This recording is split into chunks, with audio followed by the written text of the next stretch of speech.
On the bright side, as host Halloween, wow. It begins already. Hell, the scripts begin.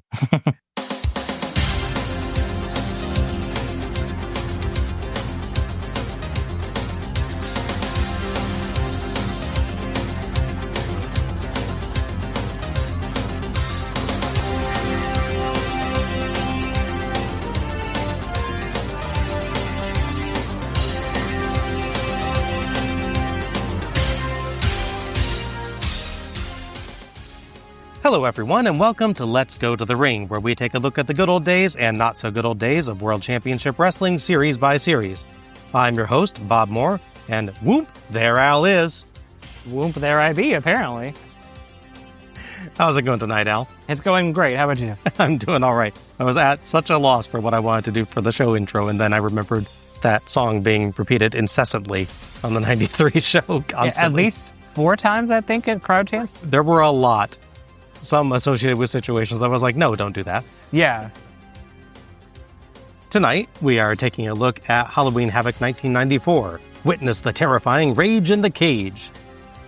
It occurs to me that between the Thunderdome match, the Chamber of Horrors match, tonight's main event, and at least one later show in 1997, I think, WCW seems to believe that the epitome of Halloween theming is a cage match. Yeah. I mean, it does provide a place to hang decorations that could easily catch fire, as we saw at 1989's show. But is that really the match type that should be showing up all over this series? Did the WWF have a copyright on the casket match? I do think that next show we're doing, at one point they're inside something with a roll cage, so that also counts as well. That counts, yeah. Yeah. I guess metal is scary. I mean, you can get tetanus from it, so... Oh, yeah, that's true. Yeah, it's pretty bad. Halloween Havoc 1994 was held on October 23rd, 1994 at the Joe Louis Arena in Detroit, Michigan, in front of 14,000 fans, 8,595 of which paid. The Joe Louis Arena is now known as Absolutely Nothing, as it was closed in 2017 and demolished by 2020, and the land is now occupied by apartments. It was the home of the Detroit Red Wings hockey team, held the first NHL draft that took place in the United States, and hosted the 1994 U.S. Figure Skating Championships, that being best known as the event where Nancy Kerrigan was famously attacked, though the attack actually took place at the nearby Cobo Arena, not Joe Louis Arena. That's true, yeah. It also hosted the Stanley Cup Finals several times, and hosted several basketball games for the Detroit Pistons. In politics, it was the site of the 1980 Republican National Convention, where Ronald Reagan was nominated as a presidential candidate. And back on topic for us, ironically, the final ticketed event to be held there was a WWE show. Ah, there you go. Good job sticking the knife in a little further, Fate. Mm-hmm. Depending on the event, the Joe Louis Arena is recorded as holding between about 19,000 and about 21,000, so WCW seems to have missed the mark on filling it up this year. Yeah. We'll be back next year to see how they do again. Halloween Havoc 1994 received 225,000 pay-per-view buys, 125,000 more than last year. Wow. And the second best amount for 1994, only 5,000 behind Bash of the Beach 1994, Hogan's debut show. On a less encouraging note, it's also 85,000 more than Starrcade 1994 is going to earn. Oof. So if people had known what Starrcade 1994 was going to be like before watching it, I imagine there would have been an even bigger difference. Yeah. Before the show, one match was recorded for WCW main event, Booker T versus Brian Armstrong. Brian Armstrong would later be the WWF's roadie for Jeff Jarrett, and later known as the Road Dogg of the Attitude Era. Wikipedia lists this as his, quote, final WCW pay-per-view appearance. He wasn't actually on pay-per-view, technically, and he'd otherwise hang around until early 1995 from what I'm reading, so basically this show was not notable at all from his perspective. I guess not. Yeah, wow. Is it notable from any other perspective? To find out, let's go to the ring. There was never room for either. Professional wrestling world isn't big enough for both of us. They say I'm the dirtiest player in the game. I'm gonna tear Ric Flair, brother. Slim from we'll be immortal and we'll live forever.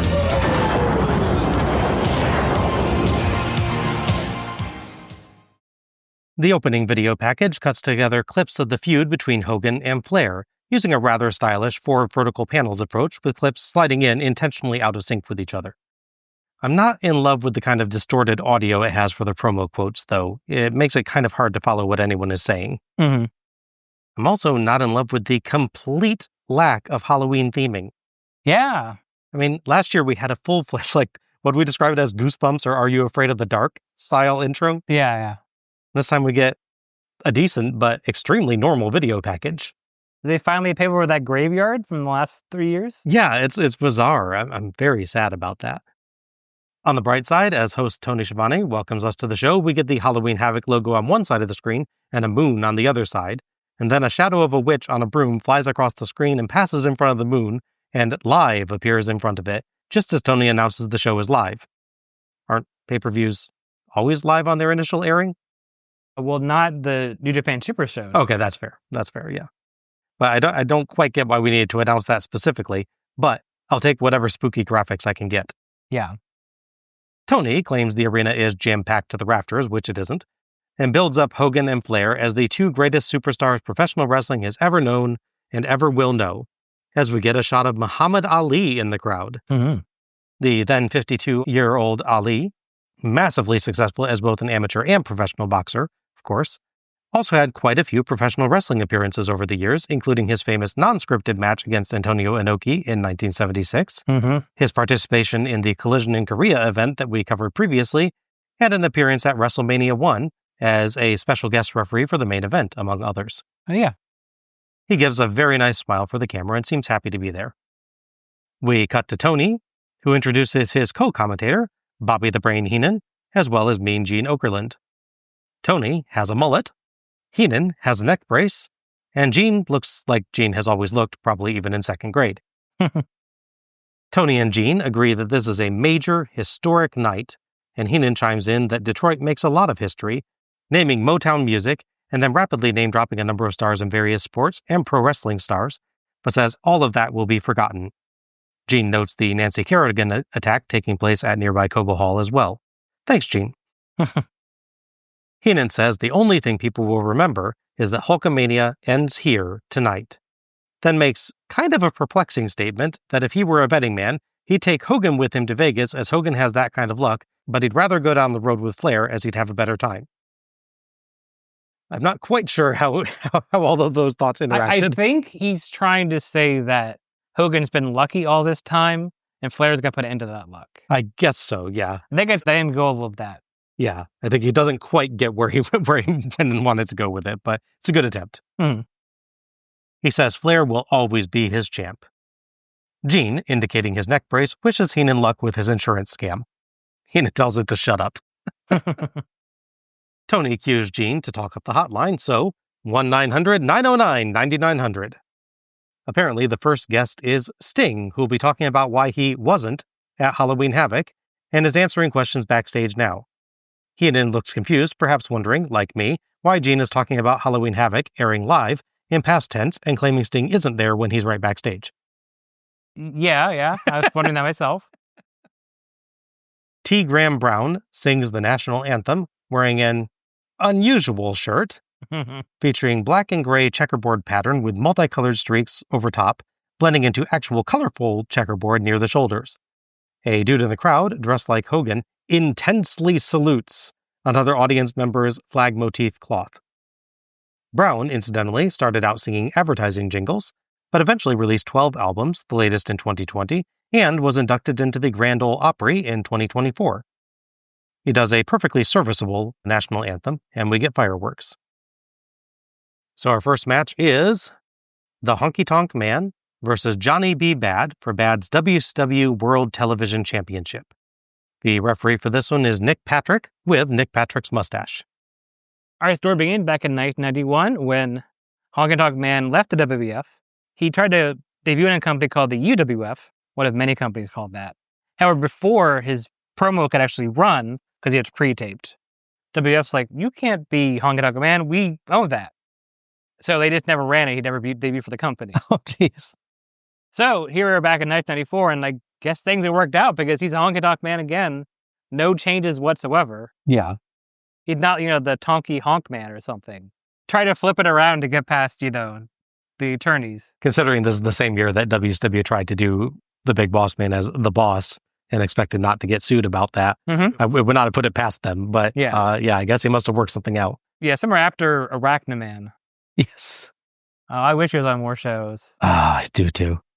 I'm sure Brad Armstrong is glad that he isn't on more shows. But... Yes. So anyhow, the actual story of the match is that Honky Tonk Man debuted, like a lot of older talent that suddenly showed up when Hogan did. Purely coincidental, of course. I'm not implying anything. He would go on a winning streak against mostly jobbers on their Saturday night and main event shows before finally qualifying to challenge for the TV title, currently held by a different musical wrestler, Johnny B. Bad. Okay. Speaking of legitimate music stars, except in this case not at all, it's the Honky Tonk Man. He comes out in an Elvis-style jumpsuit with Elvis-style haircut, carrying a guitar with Honky Tonk on it. It's all very sparkly. Mm-hmm. Tony notes the irony of Honky Tonk coming out right after we saw someone who actually can sing. Heenan takes umbrage. Bad is out next in a black and silver cape, even more sparkly. He wears vampire fangs as blessedly he remembered to dress up for Halloween. And he fires off sparklers and later his Bad Blaster. I believe Johnny B. Bad is the only person on the entire show to nod to Halloween in their outfit in a notable fashion, other than maybe, I think the Nasty Boys wear black and orange for their outfit, but that's, eh. Oh, they have a pumpkin. That's fine. But as far as the way they dress, for sure. Yeah, it was really sad that after several years of great costumes by the commentary crew and stuff, they kind of dumped the concept a little bit. I will say it's funny to see Johnny B. Bad as a sparkly vampire over a decade before Twilight. Yeah, that's true. He was a trailblazer. He really was. And their wonderful Riff Tracks parody song of Twilight, Sparkly Vampires. Yes, exactly. To give WCW some credit for theme, the entrance set has kind of a crypt design to it this time, simple but effective. And they nicely have Halloween-themed graphics for the name panels during entrances. Ghosts in this case, but they vary tonight. I think as far as the overall show design, they've done a good job with it, but just they haven't played with the theme so much. They've done their set and then called it a night. It's like how there's always one guy in a town that's super into Halloween, right? And he's going to host, the neighborhood Halloween party. He's going to make his house look all nice. He's going to have some sort of funny outfit, something topical. And then everyone else that shows up at the party does not dress up at all. Yes. So here he is dressed like, the Joker. And everyone else is just, wearing sweatpants. Yeah, the show is the sullen teenager asked by their mom to take their little brother trick-or-treating. Yeah. So the little brother is the set design, and everything else on the show is the sullen teenager. Yeah, that's a fair comparison, yeah. We're getting into weird metaphors tonight, man. It's a weird show. Yeah. Bad shocks Tony and Heenan by bringing out a second Bad Blaster and firing it at the opposite side of the ring. Enjoy cleaning up all that confetti, WCW ring crew. Mm-hmm. Honky Tonk tries to steal the belt before the match even starts, but Patrick gets it back. Bad wins several early hold exchanges, Atomic drops Honky Tonk, and then messes up his hair. This means war. Mm-hmm. An enraged Honky Tonk tries to slug Bad, but Bad blocks and floors him, so Honky Tonk rolls out and we see a backstage shot of Sting talking with Mike Tenay. Sting is in a tux, sans jacket and bow tie, plus checkerboard suspenders, because it's the 90s. Mm-hmm. Back in, Honky Tonk uses a knee strike to largely take control, landing strikes while taunting the crowd and fighting off bad comebacks, generally with more knee strikes. Meanwhile, Tony and Heenan discuss the upcoming Hogan-Flair match, with Heenan noting that he wished Flair luck earlier, and Flair didn't even seem to hear him, he was so focused. And Tony saying Hogan was not taking any visitors. It's a different atmosphere with the two tonight. Bad does get a sunset flip for 2, but Honky Tonk knees him down and slaps on a chin lock with 5 minutes down, 5 to go. Bad fires up and elbows free to a good reaction and slams Honky Tonk, but Honky Tonk dodges an elbow drop and pins for 2. Honky Tonk builds to shake, rattle, and roll, his swinging neck breaker, but Bad counters with a back body drop, but Honky Tonk dodges a corner charge, and Bad eats turnbuckle hard. Credit to him, he really just charges in there and does not slow down. It's the full Bret Hart, Yes. turnbuckle chest bump, yeah. I appreciate when you don't make it look like you knew you were going to miss. Yeah. Honky Tonk pins with a foot on the ropes for 2 as Patrick notices and stops. 3 minutes remain. Honky Tonk beats up Bad outside the ring, then back in into the chin lock. 2 minutes. Bad fights free, gets stunned by another knee strike, but counters an advancing Honky Tonk with kicks and hits turnbuckle rams and corner punches with the crowd enthusiastically counting along. 1 minute left. Bad lands a punch combo and a knee, and Honky Tonk begs for mercy but gets kicked. Bad goes for the kiss that don't miss, but Honky Tonk ducks, which is technically a dodge, not a miss. Yeah. Belly to back suplex by Honky Tonk, and we've got 30 seconds left. He chokes Bad instead of covering, and we're down to 15 seconds. They trade blows, even rolling on the mat, landing strikes. With 1 second left, Bad small packages Honky Tonk, but the bell rings and it's a time limit draw. Bad retains. The crowd boos the draw, but cheers Bad retaining. Bad celebrates on the turnbuckle, but Honky Tonk grabs him and hits an atomic drop, but Bad no-sells and lands a punch combo, whips into the ropes, and goes for a clothesline, but Honky Tonk ducks through the ropes and runs off. Bad celebrates again. Thoughts on this one? It's a very nothing match, unfortunately. It makes me really yearn for when we get to cruiserweights, because that's really what they're so good at, is opening shows. And just giving you the energy and excitement here. Honky Tonk Man, I have not watched a lot of his stuff, to be fair. I started watching wrestling when he was not even wrestling, at least not at a national level. He might have wrestled, independents and whatnot. But yeah, this is my only exposure to him. It's not a good one. All he does is real basic strikes and just generic, my note for wrestling with the line at the end. Because it's all just the real generic, I'm a bad guy, so I'm going to eye rake you, that kind of stuff. Nothing that even this audience has had seen 100 times, I'm sure. Bad is ironically the only good part of this match. Even if he's not the greatest wrestler, he has so much style and energy in this. He elevates any part that he's in charge of, he's on the comeback for. There's at least something to react to when he's on offense. Yes, that's fair. The finish doesn't really help anybody because Bad can't actually beat Honky Tonk Man. Honky Tonk Man is just really bad at wrestling the time limit, apparently, because he starts choking when he could try to be for a pin. He tries his finish once and just gives up, apparently. It's just not a good choice for opener because the face doesn't look strong, other than the very end when he takes the bad guy off.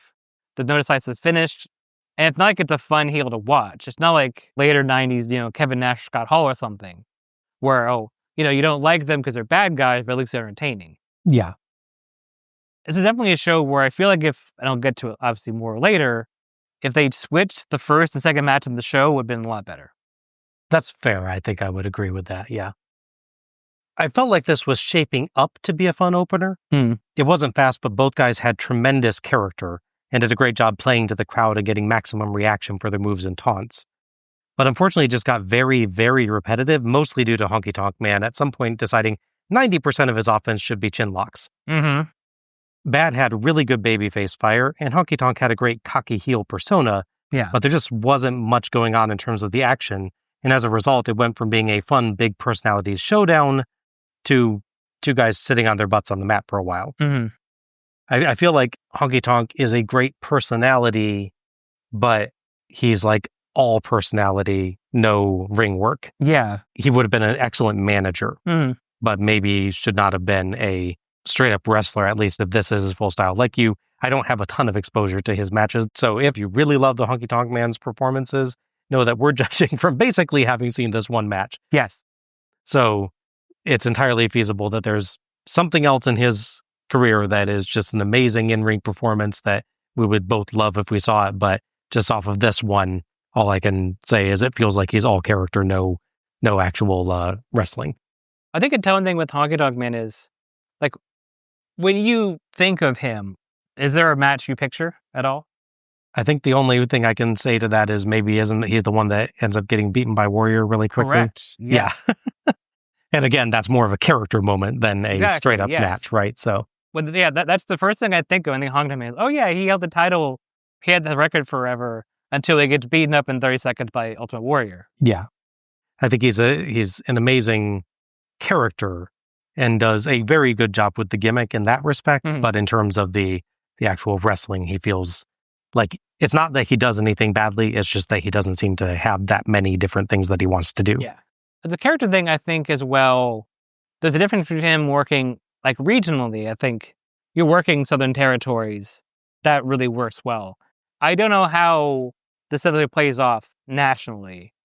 Like, places that have no connection to the music or the Elvis stuff that he's trying to copy. I don't know how well it plays off other places. I would say, like, because they're doing it specifically as Elvis, I can see it working pretty well nationwide. Everybody knows who Elvis was. Yeah, I guess. It's definitely a character that should not be in the upper card. No. Much like later on, a fairly similar gimmick, Disco Inferno. Sure. That has a similar, to some extent, I think Disco Inferno is probably a little bit better in the ring than Honky Tonk Man. I agree with that, yeah.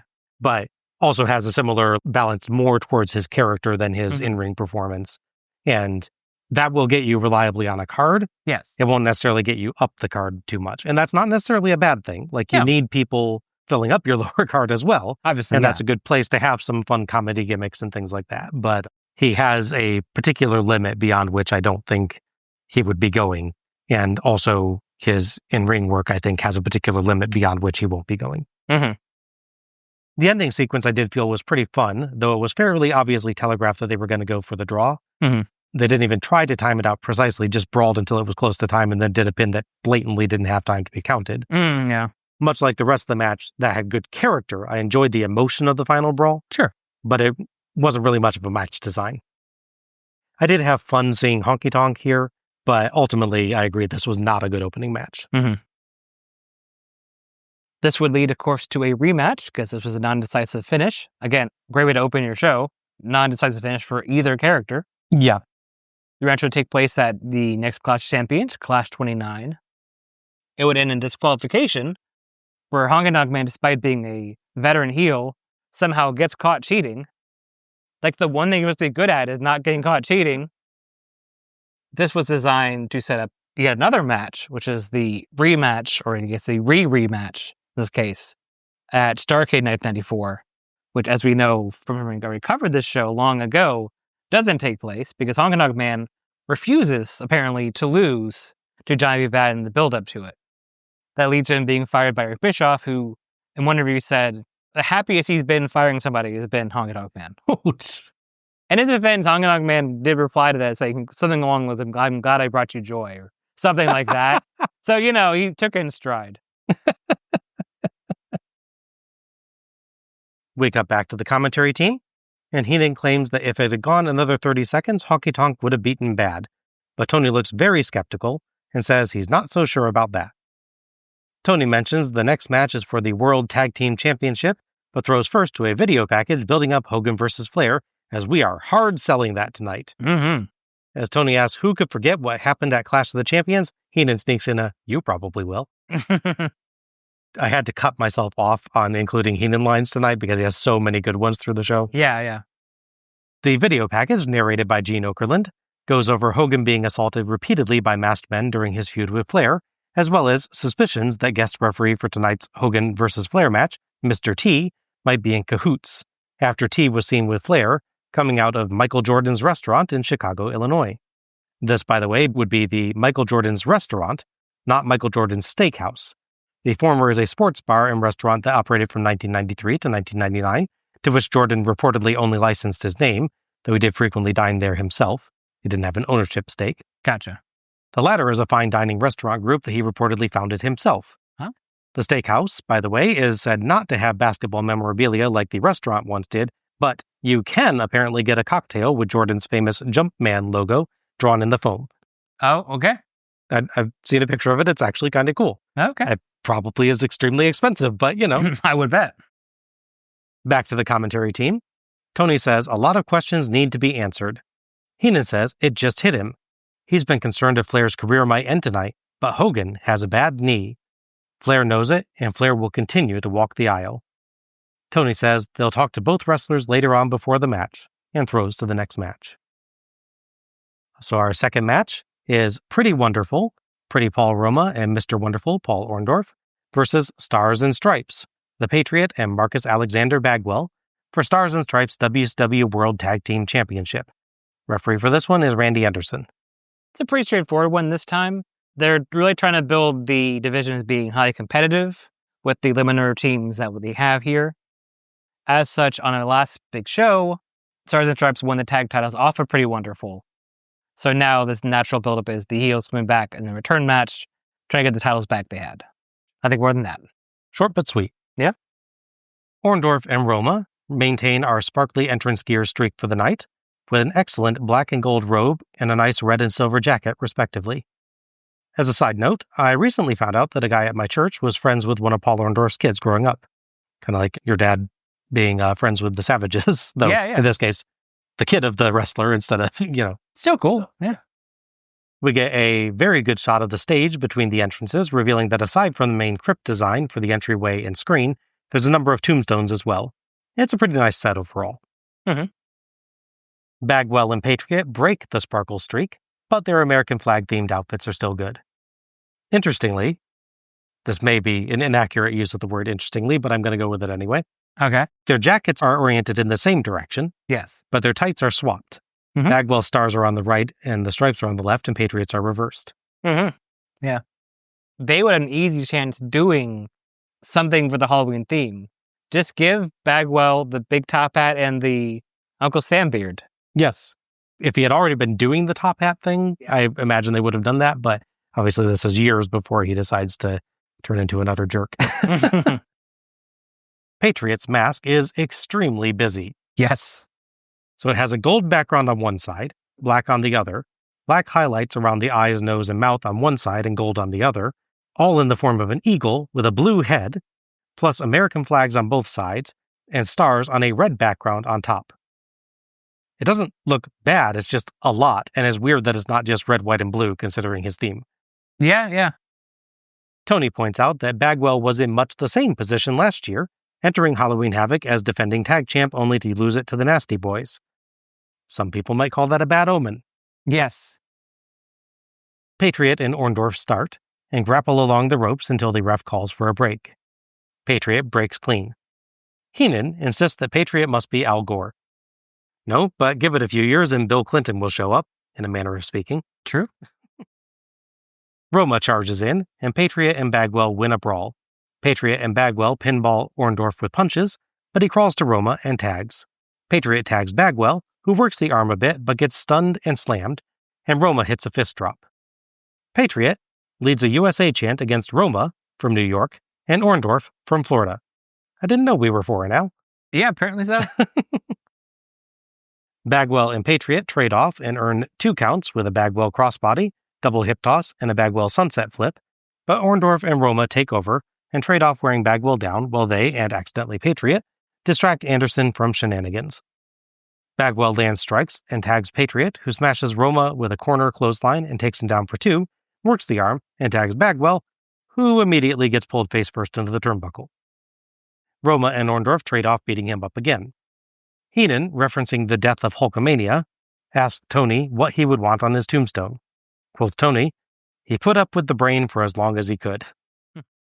Heenan says he would want, "I'd rather be here taking a dirt nap than in Detroit." Ouch! Yeah. Orndorff and Roma earn 2 with a Roma elbow drop and 1 with a Roma backbreaker after posing. Roma gets so much air on a drop kick that he mostly clears Bagwell's head to Tony's audible surprise. Bagwell visibly calls a spot, gets whipped to a corner, and rebound crossbodies Roma for 2. Roma stops a tag with a kneeling bear hug. I didn't think the bear hugs could get less exciting. Only way worse if you're actually just sitting down on the ground in a bear hug. Yes. They actually stand up during it. I was like, oh my gosh, I'm finally grateful to see a regular bear hug. Mm-hmm. Heenan claims that no one's going to shower after their matches, so they don't miss the main event. I mean, unless you're literally the match before, you'd have time. Yeah, right? Honestly, with how entrances tend to go on these shows, you'd probably have time even if you were the match before. Yeah. Roma and Orndorff keep up the double teams, and the crowd gets quite loud, in particular when Bagwell blocks and counters a suplex with his own for 2, and Patriot reacts big to the whole sequence to get the crowd charged up. Great work by him there. Mm-hmm.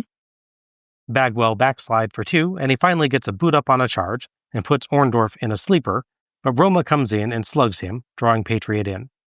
Bagwell and Patriot win a brawl and line up for stereo clotheslines, but Roma and Orndorff take a while getting up, and Anderson actually reaches a 5 count with Patriot, and then kind of has to act like that's okay and just tell him to get out again. They finally complete the spot, and Anderson shows Patriot out, while Bagwell hits his bridging fisherman suplex. Patriot, celebrating, misses Roma hitting a great top rope elbow drop to Bagwell, and Orndorff rolls on top for the 3 count and the win, as Patriot realizes too late to save. Orndorff and Roma celebrate with their belts, and Patriot bemoans the loss. Tony says he can only blame himself because he just wouldn't get out of the ring, and when he finally did, he turned his back to the action. Heenan, during a replay of the finish, calls Orndorff and Roma pretty wonderful, pretty smart, and pretty clever. Thoughts on this one? I thought this was a pretty enjoyable match. Again, I think this would be a stronger opener than the actual opener we got. Mm-hmm. It's a great example, I think, of the pretty simple tag team formula. And it's simple, it's not necessarily a negative thing. It's the basics of how this sort of classic wrestling tag team format works. Yeah, there's a reason that it is a formula, and that's because it is a really good, straightforward way to put together a match. Yes. The only real critique I have, I guess, in general is that it never really ramps up as a match. They build 2 tags here and there, but there's not like a sudden, like a real big crescendo and then either a victory for the faces or, losing to the heels. It kind of remained fairly steady between the hope spots, I guess is what I'm saying. It's interesting going back and watching these shows as well because we're so used to heel Bagwell with his, I guess prancing is the right word, the way he sort of uses his hips, canter, I guess, whatever word you use for how you describe how he would sort of flow down towards the ring, wearing his top hat and silly stuff. So I'm so used to him just being the most punchable guy in the world. And here he's like actually, I don't know if I want to hang out with him, kind of likable, but he plays a really good face here. Yes, actually he does. I think we said that last year as well, that Bagwell comes off as a young wrestler who doesn't necessarily have a huge character, but you like him, and when you're seeing him get beat up, you're like, ooh, yeah, no, I don't like that. Stop that. Exactly. Yeah, it's another year where he's with someone who's definitely got a much bigger character. In this case, it's Patriot as opposed to Too Cold Scorpio. Mm-hmm. Other than the creative finish, even if it hinges upon Patriot walking with his back turned for quite a while and missing everything, I still enjoyed the use of the formula. I thought they did that really well.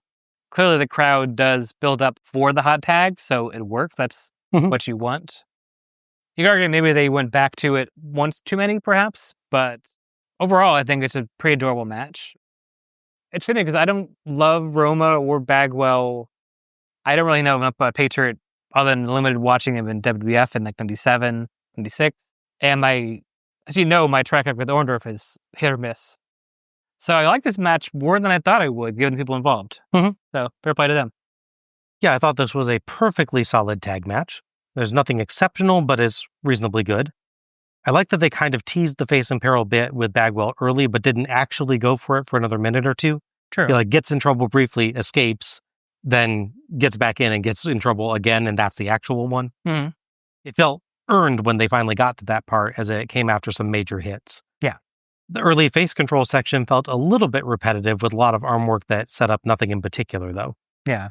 Once we got to the heels in control, it was maybe a little strike heavy, but they mixed things up with some nice power moves and a good few sneaky tricks and double teams, and Bagwell got enough hope spots to keep the story interesting. A few spots felt ever so slightly mistimed, never enough to ruin execution, but enough to look a tiny bit odd, especially the ending where it felt like Roma and Orndorff took longer than expected to get into position. The final bit, as you pointed out, Al, is a little bit awkward as Patriot has to work really hard to aggressively never look Bagwell's way, no matter what. And it just looks unnatural. But in concept, it's fine. And I quite liked Roma's elbow drop for the finish there as well. You got some great hang time on it. Yeah. So yeah, basically your standard tag match, but well executed and a good example of the formula with just a few but meaningful little tweaks. Yeah. I'm torn on whether I like this one better than last year's match. Ooh, yeah. Because I think in general, and I guess this is an insult towards them, but I think they have better heels they're working with, for at least for my personal preference in wrestling, in Orndorff and Roma. But at the same time, the other half of the face tag team isn't as exciting to watch as Scorpio, obviously. Yeah, it's hard to say. I would say I lean a little bit more strongly towards this one, in part because, well, Scorpio, I think, is a little bit more exciting than the Patriot. Scorpio also, as I recall from last year, was not in the match for very much at all. No. Where Patriot is maybe a little bit less directly exciting with like the unusual moves that Scorpio could perform, but he gets a little bit more of a balanced representation in the match. That's fair. And so it feels like this has a little tiny bit better overall flow, I think, maybe. Yeah. But I'd have to really watch back to back, I think, to judge. Still, I think 2 fairly strong performances from Bagwell in the tag scene, which, is nice. Like, it's always nice when you see a person that you aren't as keen on, but get to say, yeah, this was good. Yeah, exactly. And I've enjoyed that with these past 2 years. Honestly, like last year as well, got to say that about the Nasty Boys. Mm-hmm. I don't normally like their stuff that much. Yeah. We will probably hear the more normal opinion on them later tonight. But last year they did a very nice job. And I feel good when I get to actually say that. Yeah. So people know, like, I'm not totally against a particular person and never going to give them a chance, right? Exactly, yeah. I do like this heel finish for win the titles back better than the take your shoe off and swing it. Yes. Definitely better finish. The wonder would not last, as Orndorff and Roma would lose the titles in a rematch in November at the Clash 29 show I mentioned earlier. As part of the storyline, they also made Patriot put his mask on the line, but of course, they didn't beat him, so that didn't come into factor at all. On top of that, the new champs of Stars and Stripes would drop the belts on tape delay on December 8th. That's how you get the Nasty Boys versus Harlem Heat. It's Darkade, which you've covered already. That is a non-title, even though the Nasty Boys had actually won the titles in a straight timeline. Yes. Yeah. So it's a non-title match between 2 teams, and the one team has actually taped the match where they won the titles already, but it hasn't aired. Oh, geez. So said tape delay would mean that officially Stars and Stripes dropped the title in January, the cursed month, from Let's Go to the Ring, but worth mentioning here because all of this happens before we even get to Starrcade. Tony throws to Gene, who is with Flair in wonderful black and silver robe, and Sherry in black and white dress with black and silver face paint. Sherry dances around like a maniac.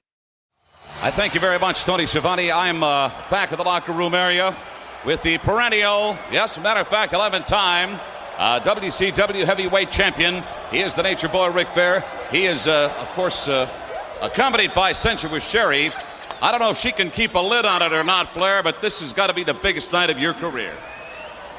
Well, she can keep a lid on it, but she doesn't have to. You see, we're already planning the greatest celebration in the history of the sport, and why not? Where? The so-called #1 wrestler of all time, the governing body, the man that's made it all happen, is no longer going to be with us.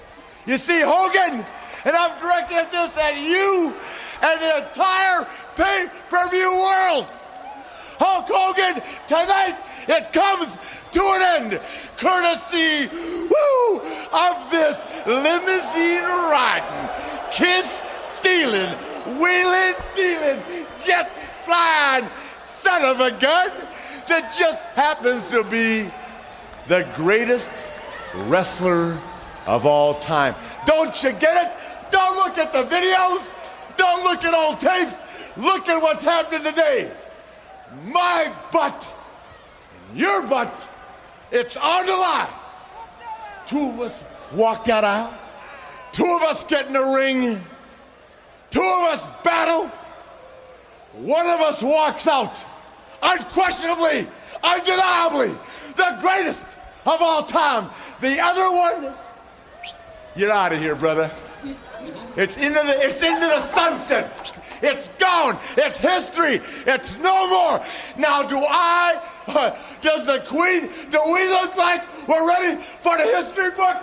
No.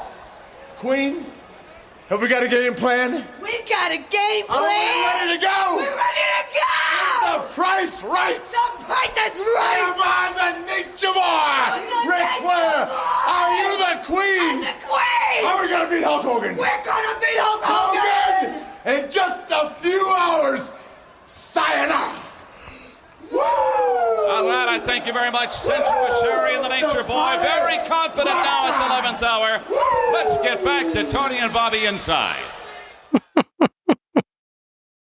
Unsurprisingly, Flair gave a great promo here, despite a brief pause at the beginning, where he seemed to be wondering just what he was supposed to do with that lead-in that Gene gave him. Gene does the, can she keep a lid on it? And Flair kind of like pauses for a moment and has this expression like, I'm trying to look like I'm about to say something tough, but really what I'm doing is wondering what the heck that was, Gene. Yeah, right? He built the importance of the match, the epic stakes, the intrigue around Mr. T and other nefarious plans, and just built and built and built in excitement and energy until he and Sherry were literally talking over each other. They were so charged up. Mm-hmm. It could be taken as a little disorganized, but I think, to me, it actually helps the mood.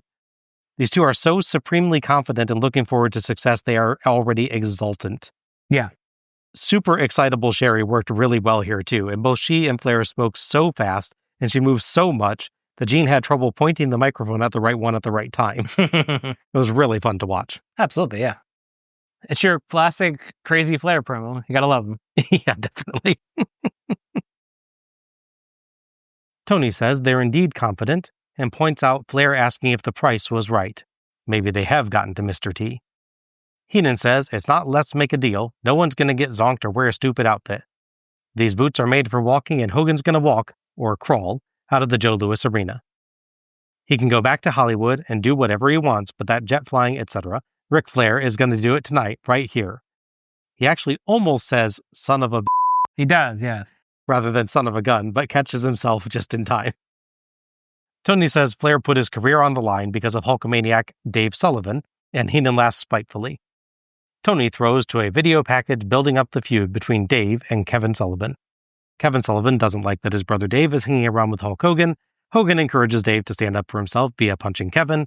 In response, Kevin later comes out during a match while Hogan is locked in the figure four and beaten up by two masked guys, and finds Dave outside the ring and kicks the crap out of him. So our third match is Kevin Sullivan versus the world number one Hulkamaniac, Dave Sullivan.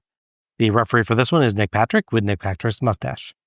Ah, yes, the Equalizer is no more.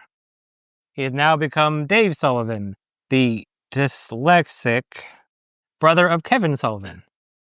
It's, well, you'll see. Yeah. Basically, WCW doesn't quite know how dyslexia works. Yeah, they play it as him being developmentally disabled. Yes, that's its correct word for it. Yeah. Yeah. If you want to see where Eugene gets a lot of his character from, this gimmick he used in the mid-2000s, that's where a lot of this comes from. It turns out that Dave is a huge Hulkamaniac and loves dressing up like him. And this makes Kevin hate his brother. Which, I mean, that would do it. I would argue that what makes Kevin Sullivan hate his brother is that Kevin Sullivan is filled with hatred at all times. But Yes. By the way, I don't know if this is an intentional thing or purely coincidence, but I noticed that, as we'll see in a bit, Dave Sullivan wears red boots as part of his Hulk Hogan getup yes. instead of wearing yellow boots. Yeah, they say that he got them from Hogan and that those are the ones that Hogan wore at WrestleMania 3, which I haven't gone back and looked at photos of Hogan from WrestleMania 3 to see if he wore that type of boot then, but I don't know. See, my thought was someone thought was being cute that he mixed up red and yellow. I could see that. Given the level we're at here, that would make sense. I can't confirm this, of course, but that's what it felt like. Because if you're going to dress up like Hogan circa 1994, you're wearing yellow boots. That's just kind of how it works. Yeah.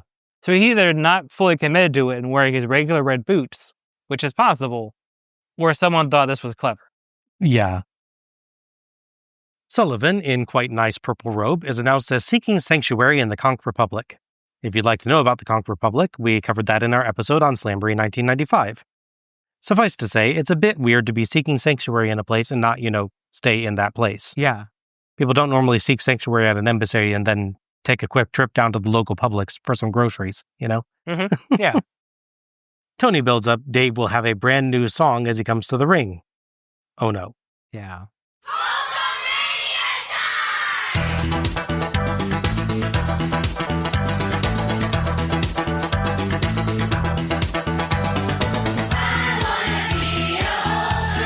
Hulkamaniac!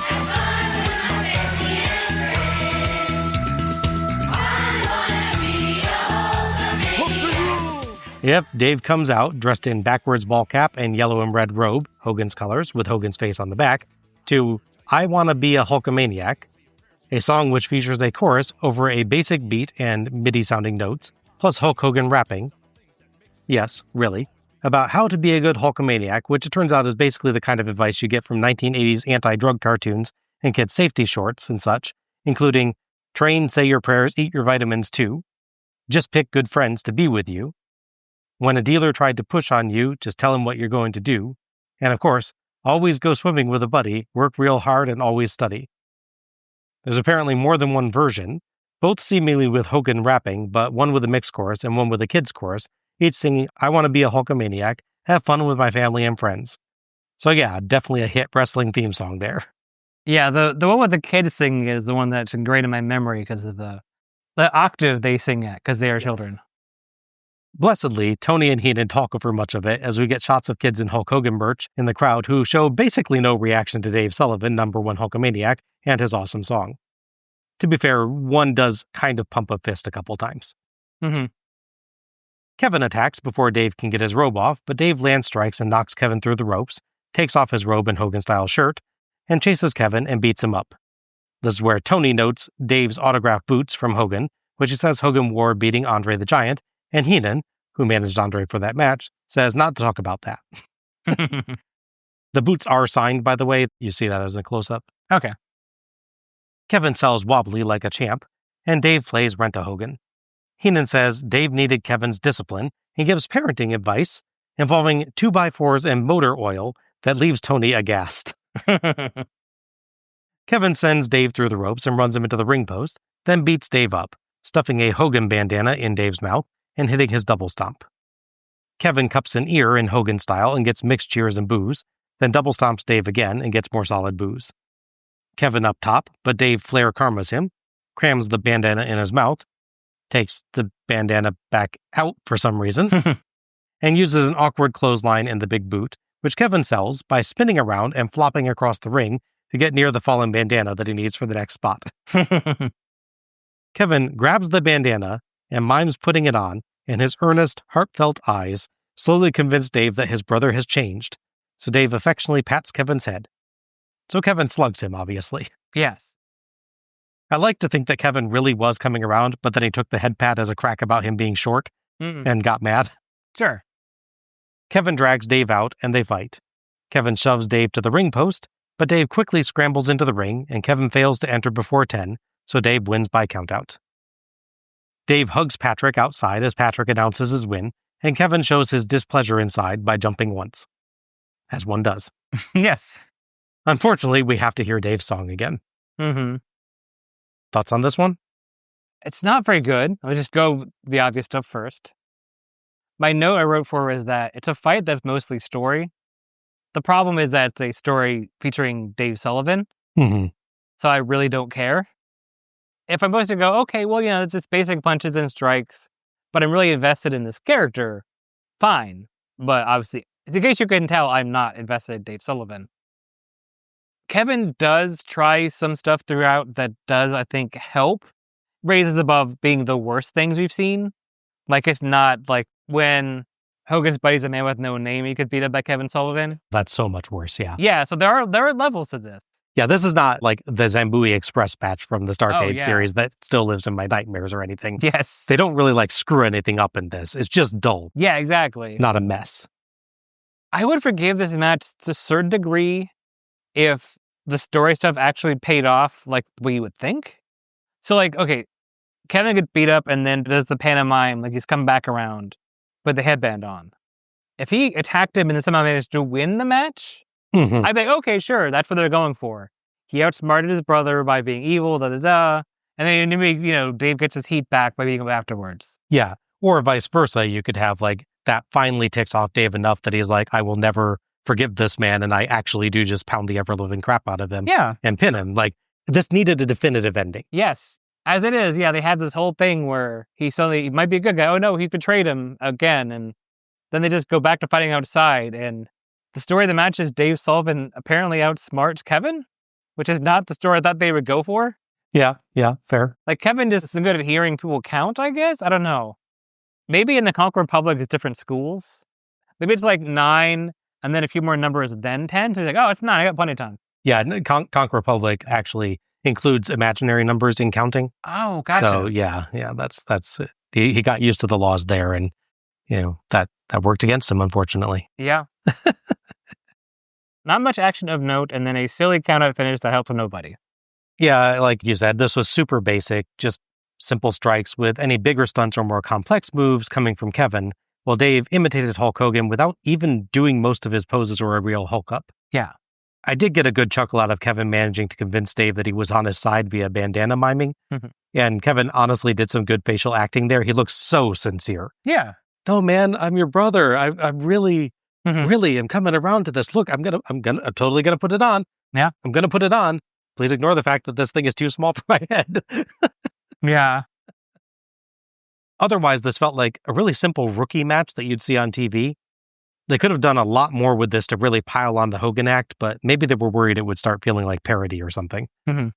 The most blatant Hogan mannerisms actually come from Kevin here. He does the Yeah. the ear cup. Yeah. It's taunt, yeah.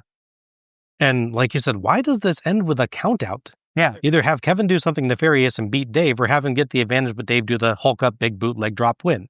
Yeah. This needed to either be a climactic confrontation between two brothers that now loathe each other, or a pure comedy Hogan tribute where Kevin lost to full Hogan mode Dave, and it was neither. Mhm. This is hardly among the absolute worst things that we've ever seen by a long stretch. We've seen a lot worse in terms of matches. This was just dull, not actually bad. It's kind of bad that I'm going to forget in like a month. Yeah, exactly. And then whenever we get around to doing the Halloween Havoc, wrap-up show, like, oh, right, there was a Dave Sullivan, Kevin Sullivan match. I forgot about that. I don't think there's a single chance that this ends up in my worst 3 matches of the series. No, I don't. Given I know what's coming ahead. Yeah, especially with that, yeah. But even just what we've seen, I don't think it's necessarily that bad. No, yeah. And honestly, considering this involves Dave Sullivan, a guy that neither of us is on record as liking at all, I think that's kind of an achievement. Yeah. This whole angle with Dave Sullivan is interesting in the sense that it really does foreshadow when Hogan befriends Abyss in TNA. Same thing, yeah. Like 20 years later, he gives him the ring instead of the boot. Abyss starts acting like Hogan because he has his Hall of Fame ring. And the way they treat the mannerisms and intelligence levels they imply of the two is very similar. It's weird that of all the storylines you go back to, 25 years later, this is one you picked. That is blatantly this storyline again. It ends up in a different place, I think, but it does, yes. They are blatantly doing this storyline again with it, yeah. What a weird choice. Yes, very strange. Tony says the bad blood is clearly not finished between the Sullivans, and Heenan blames Hogan for telling Dave to slap Kevin and breaking apart a family. Heenan references Hogan's bad knee and says that he can dress up as Gunsmoke's Chester for Halloween and hobble around calling for Mr. Dillon because he's done in pro wrestling. Tony throws to a video package building up Dustin Rhodes versus Arn Anderson. The video package goes over Rhodes recruiting Anderson, Anderson betraying Rhodes as we saw at Bash of the Beach 1994, and Anderson's promo at the party afterwards. Blessedly, they use the exact point where he's getting doused with champagne or something and pulls off his quite expensive-looking glasses and looks a bit miffed, but goes on. Yeah. Love that bit. Also, alcohol running down your eyes, I'm sure it felt great. Oh, yeah, probably not the best moment for him. No. So our fourth match is The Enforcer, Arn Anderson, with Colonel Robert Parker and Meng, versus The Natural, Dustin Rhodes, in a special grudge match. Referee is Randy Anderson, no relation. As noted, this is part of a longer feud involving Dustin Rhodes and the so-called stud stable, I believe they're officially called at this point.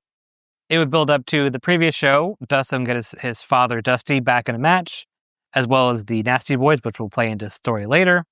But ultimately, this is tying back to really the first big match of this series, again, back at Bash the Beach. Weird that it ties back, this is the big Hogan show match, or Hogan match show, rather. And we're tying back to an angle, something from the same show Hogan debuted at. That's fair, yeah. It's a weird bit of synchronicity there. You think that might have been intentional on their part, where they were like, we might have some fans that specifically watched Bash at the Beach and then came back specifically for this one because it's the same main event effectively. Yeah. And so they might have said, they'll recognize this angle for sure, let's do it.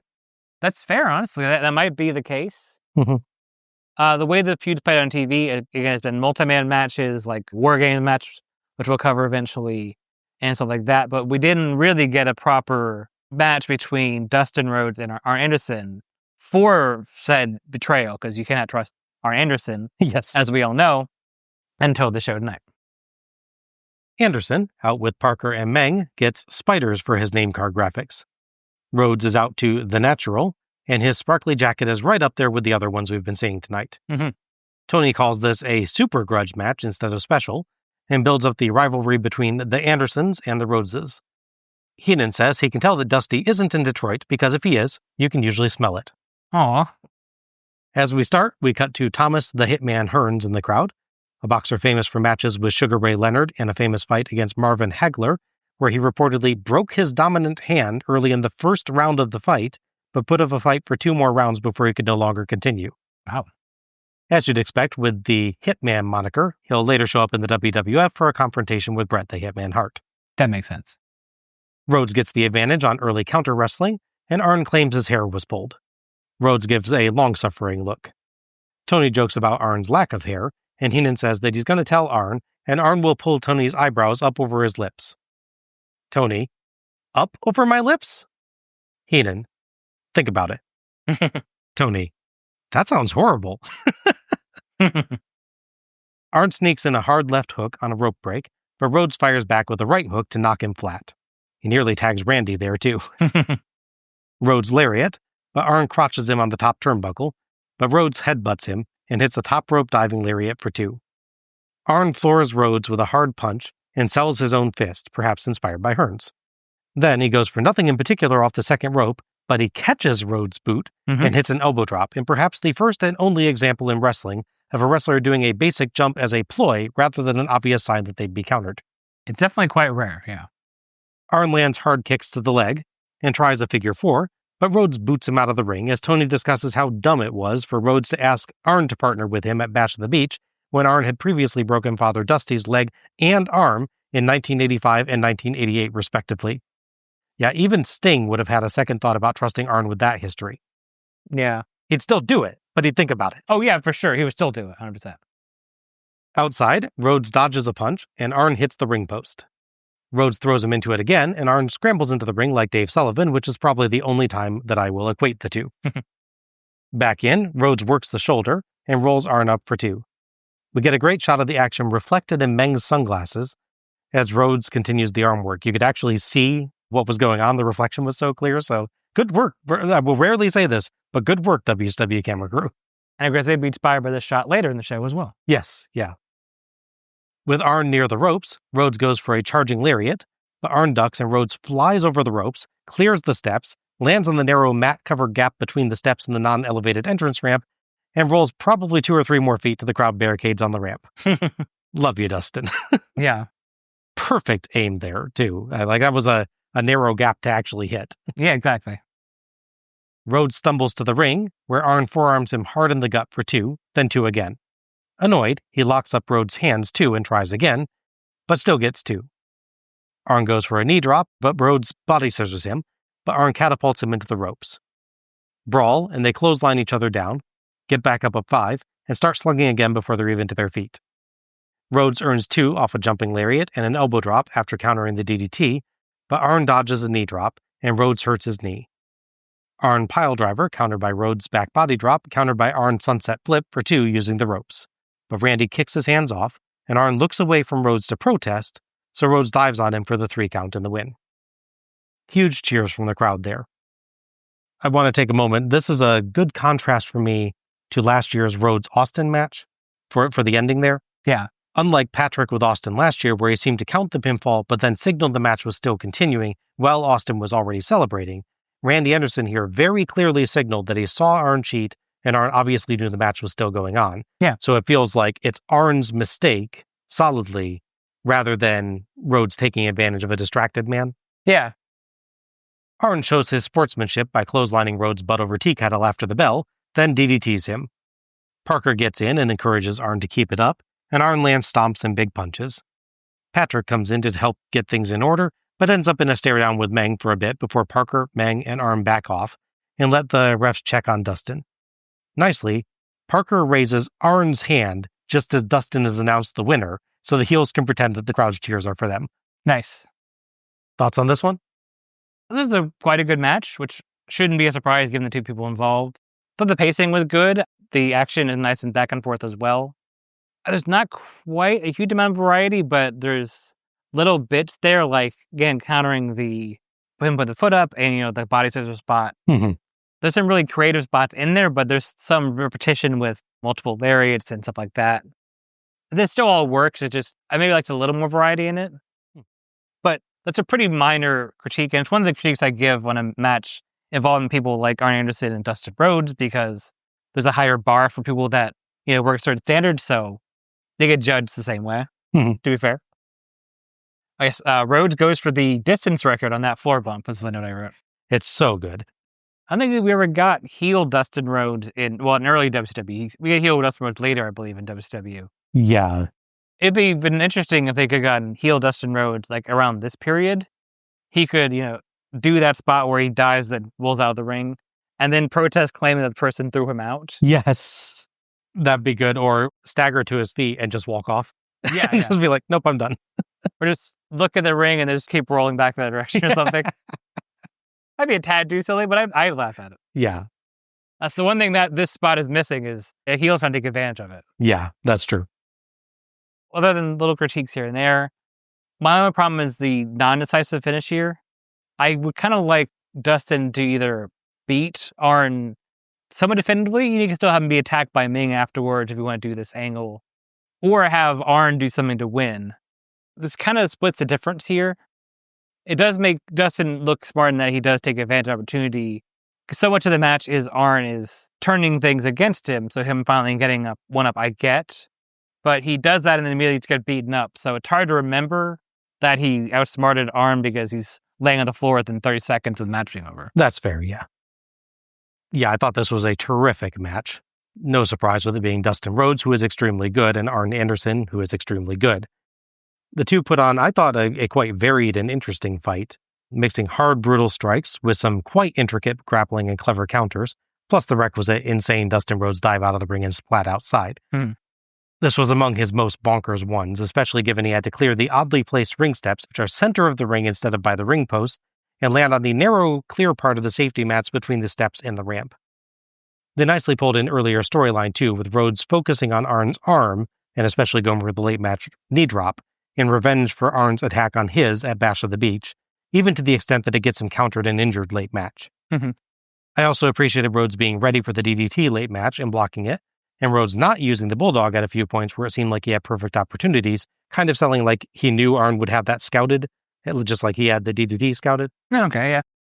I do agree on the ending that it felt a little bit like Rhodes has wanted to beat this guy up really badly for the entire match, and then suddenly he just goes for a quick pinfall. And I have a little problem with that. I feel like you can maybe sell it a little bit as Rhodes finally realizing after the knee bit, that keeps getting me in trouble. I need to just win, which makes some sense, but it does feel like the storyline gets cut a little tiny bit short here. Even so, aside from that, an excellent, very well plotted, evenly contested match that felt like a proper follow-up to Bash of the Beach's 1994 events. I think maybe if he did the quick pin like he does in the match we have, and then rolled out and, talk smack to it, basically. You think you're so clever, I outsmarted you. And maybe while he's doing that, he's attacked by Ming. And then Ming throws him in. Have him make a better point, like, I got one over on you in your style, Arn. Exactly, yeah. I agree. I think, you maybe could have let that breathe a little bit more. It's not like Vince Russo immediately move on type of stuff, but you don't quite have time to realize Dustin just won before he's already getting beaten up again. Exactly, yes. Yeah. As mentioned in the first match, Hong Kong Man will be fired before his planned match against Johnny B. Bad. The substitute would be Arn Anderson. I remember that, yeah. Definitely an improvement in every way I can think of. I think so, yeah. I mean, even if I didn't have this feeling about Hong Kong Man having watched this one match he did, I'm pretty sure I've mentioned this before that, him being replaced by Arn is a massive improvement. So it's just my general feeling about him. I mean, look, Arn Anderson is a terrific performer. Exactly, so yeah. I think we can say that and not mean it in any way as an insult to the other performer whatsoever, because Arn is just an amazing, amazing performer. So generally, if you're replacing someone with Arn Anderson, you have done an improvement. Exactly, yeah. As for Dustin, his reward for winning this match would be having to wrestle Vader at Clash 29. Sorry, Dustin. We cut backstage to Gene, who is with Hulk Hogan, Brother Bruti, and WCW World Heavyweight Champion Jimmy Hart. He's the one holding the belt. That's true. All right, Tony, I'm here along with the mouth of the South, Jimmy Hart. The big brother is back here. And, of course, the man is here tonight. The biggest night, certainly, in his career. WCW Heavyweight Champion Hulk Hogan, a jam-packed Joe Louis Arena in Detroit. And we got millions of other folks watching all over the country and around the world tonight. You and Ric Flair one-on-one inside a steel cage.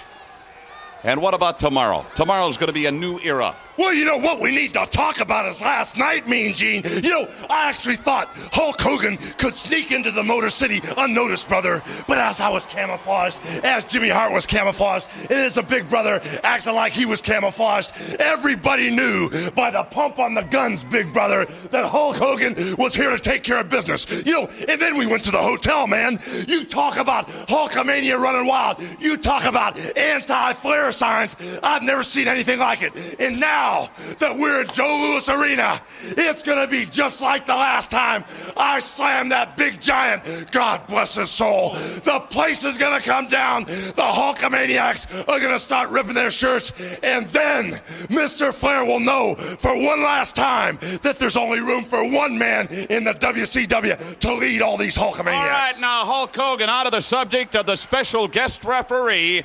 Things just don't seem right, in my opinion, with Mr. T. He showed up tonight in a big, long limousine, and all of a sudden, Sherry was all over him like a cheap suit. Well, you know, I cornered Mr. T just the other day. And you know something? When somebody doesn't make eye contact with you, when you talk to them, you can tell if they're on the level or not. Well, as I stared into Mr. T's eyes, and as he stared into the eyes of the Hulkster brother, I knew Mean Gene, he was still training. I knew he was still saying his prayers, brother. And I knew Mr. T had definitely eaten his vitamins by the pump on his guns, brother. Mr. T said, Hulkster, if you're down for a 3 count, I'm going to count you out, brother.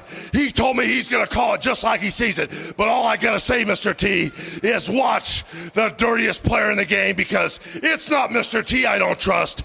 It's once I'm inside the safety, that is, of the steel cage, I'm afraid that Ric Flair might try to sucker Mr. T in, if you know what I'm saying. Yeah, there's a lot of pressure involved in this title defense tonight here at Halloween Havoc. You've got Muhammad Ali here. You've got Thomas the Hitman Hearns, Emmanuel Stewart, Willie Stargell, Hank Aaron, and I mean celebrities right and left. Does that add any more pressure to it? You know, we're not worried about the pressure, brother. Jimmy Hart and the big brother here, we've gone over this thing in detail, man. We don't care about the celebrities. All we care about are the Hulkamaniacs. I sat down with the big brother and Jimmy Hart, and we discussed how we were going to get in the ring. We discussed how we were going to out-wrestle Flair, how we were going to beat him, how we were going to humiliate him. They know each and everything that I'm going to do out there. We've got the battle plan, and we're a team. And what you're going to do, Ric Flair, when I retire you. All right, let's get back inside. Come on. Yeah. Oh, look at that. Oh my gosh. Good solid Hogan promo here, I think, though not among his best work. He and Gene seemed a little bit at odds on topics, and Hogan spends a lot of the promo kind of turning what Gene wanted him to discuss into something else or even directly opposing it, giving the sequence a bit of an awkward, almost argumentative feel that isn't standard for Hogan promos and I'm not sure was really intended. No. It's still really entertaining in Hogan's typical bombastic style, though, and it's made all the better by some deeply confusing statements. Most notably his bit about sneaking into Detroit with him in camouflage, Jimmy Hart in camouflage, and Bruti acting like he was in camouflage. What the huh? How does that work? I would have liked a little bit more introspection on maybe what the match could mean for him if he did lose, though really that's not the Hogan character at this point. Sting's more the face that's willing to speculate on fears and loss. Still, it would have been interesting. I will say, to this point, it had actually been a little bit unclear to me what the precise stakes were on this show. People repeatedly have mentioned that Flair's career is on the line quite clearly, and from various comments, it seems like Hogan's is too. Yes. But no one actually came right out and said that the match was loser retires, not just Flair retires if he loses. They've repeatedly said, like, Flair put his career on the line and things like that. So I'm assuming that it's both, Correct. but it could have been a little bit more clear on the show leading to this point. I think they get a little bit better with it a little bit later on. Yeah, I think it's supposed to be like a wrestling face kind of thing. If it was reversed, like if it's Flair is champion, he would force Hogan to put his career on the line in exchange for the world title being on the line. Right, yeah. But he wouldn't put his own career on the line with the title. Right. But because Hogan's a penultimate good guy, he's going to do the same thing.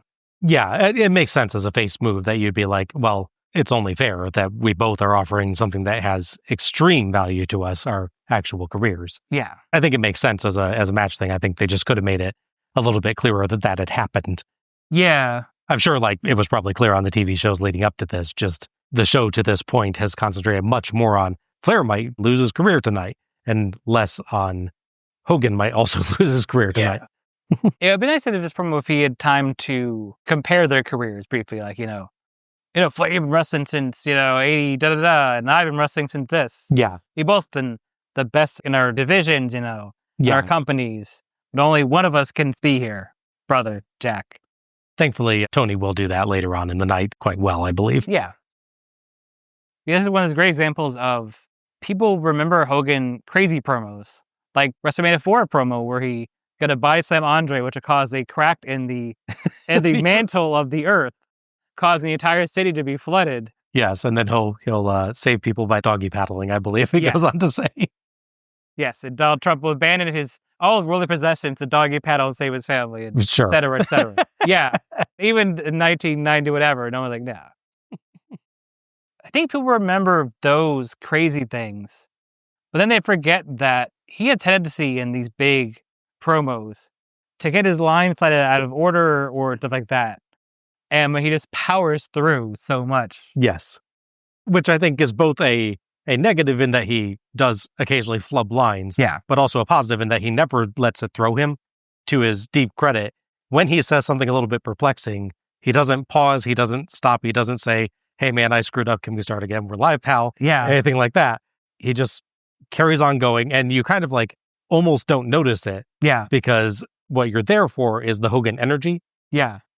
Flair and Sting, I think, both have that kind of thing as well, where even if they say something a little bit perplexing at times, they just oftentimes will just power through and just keep on going, and you're just on to the next line, and everyone's forgotten that you said something a little weird.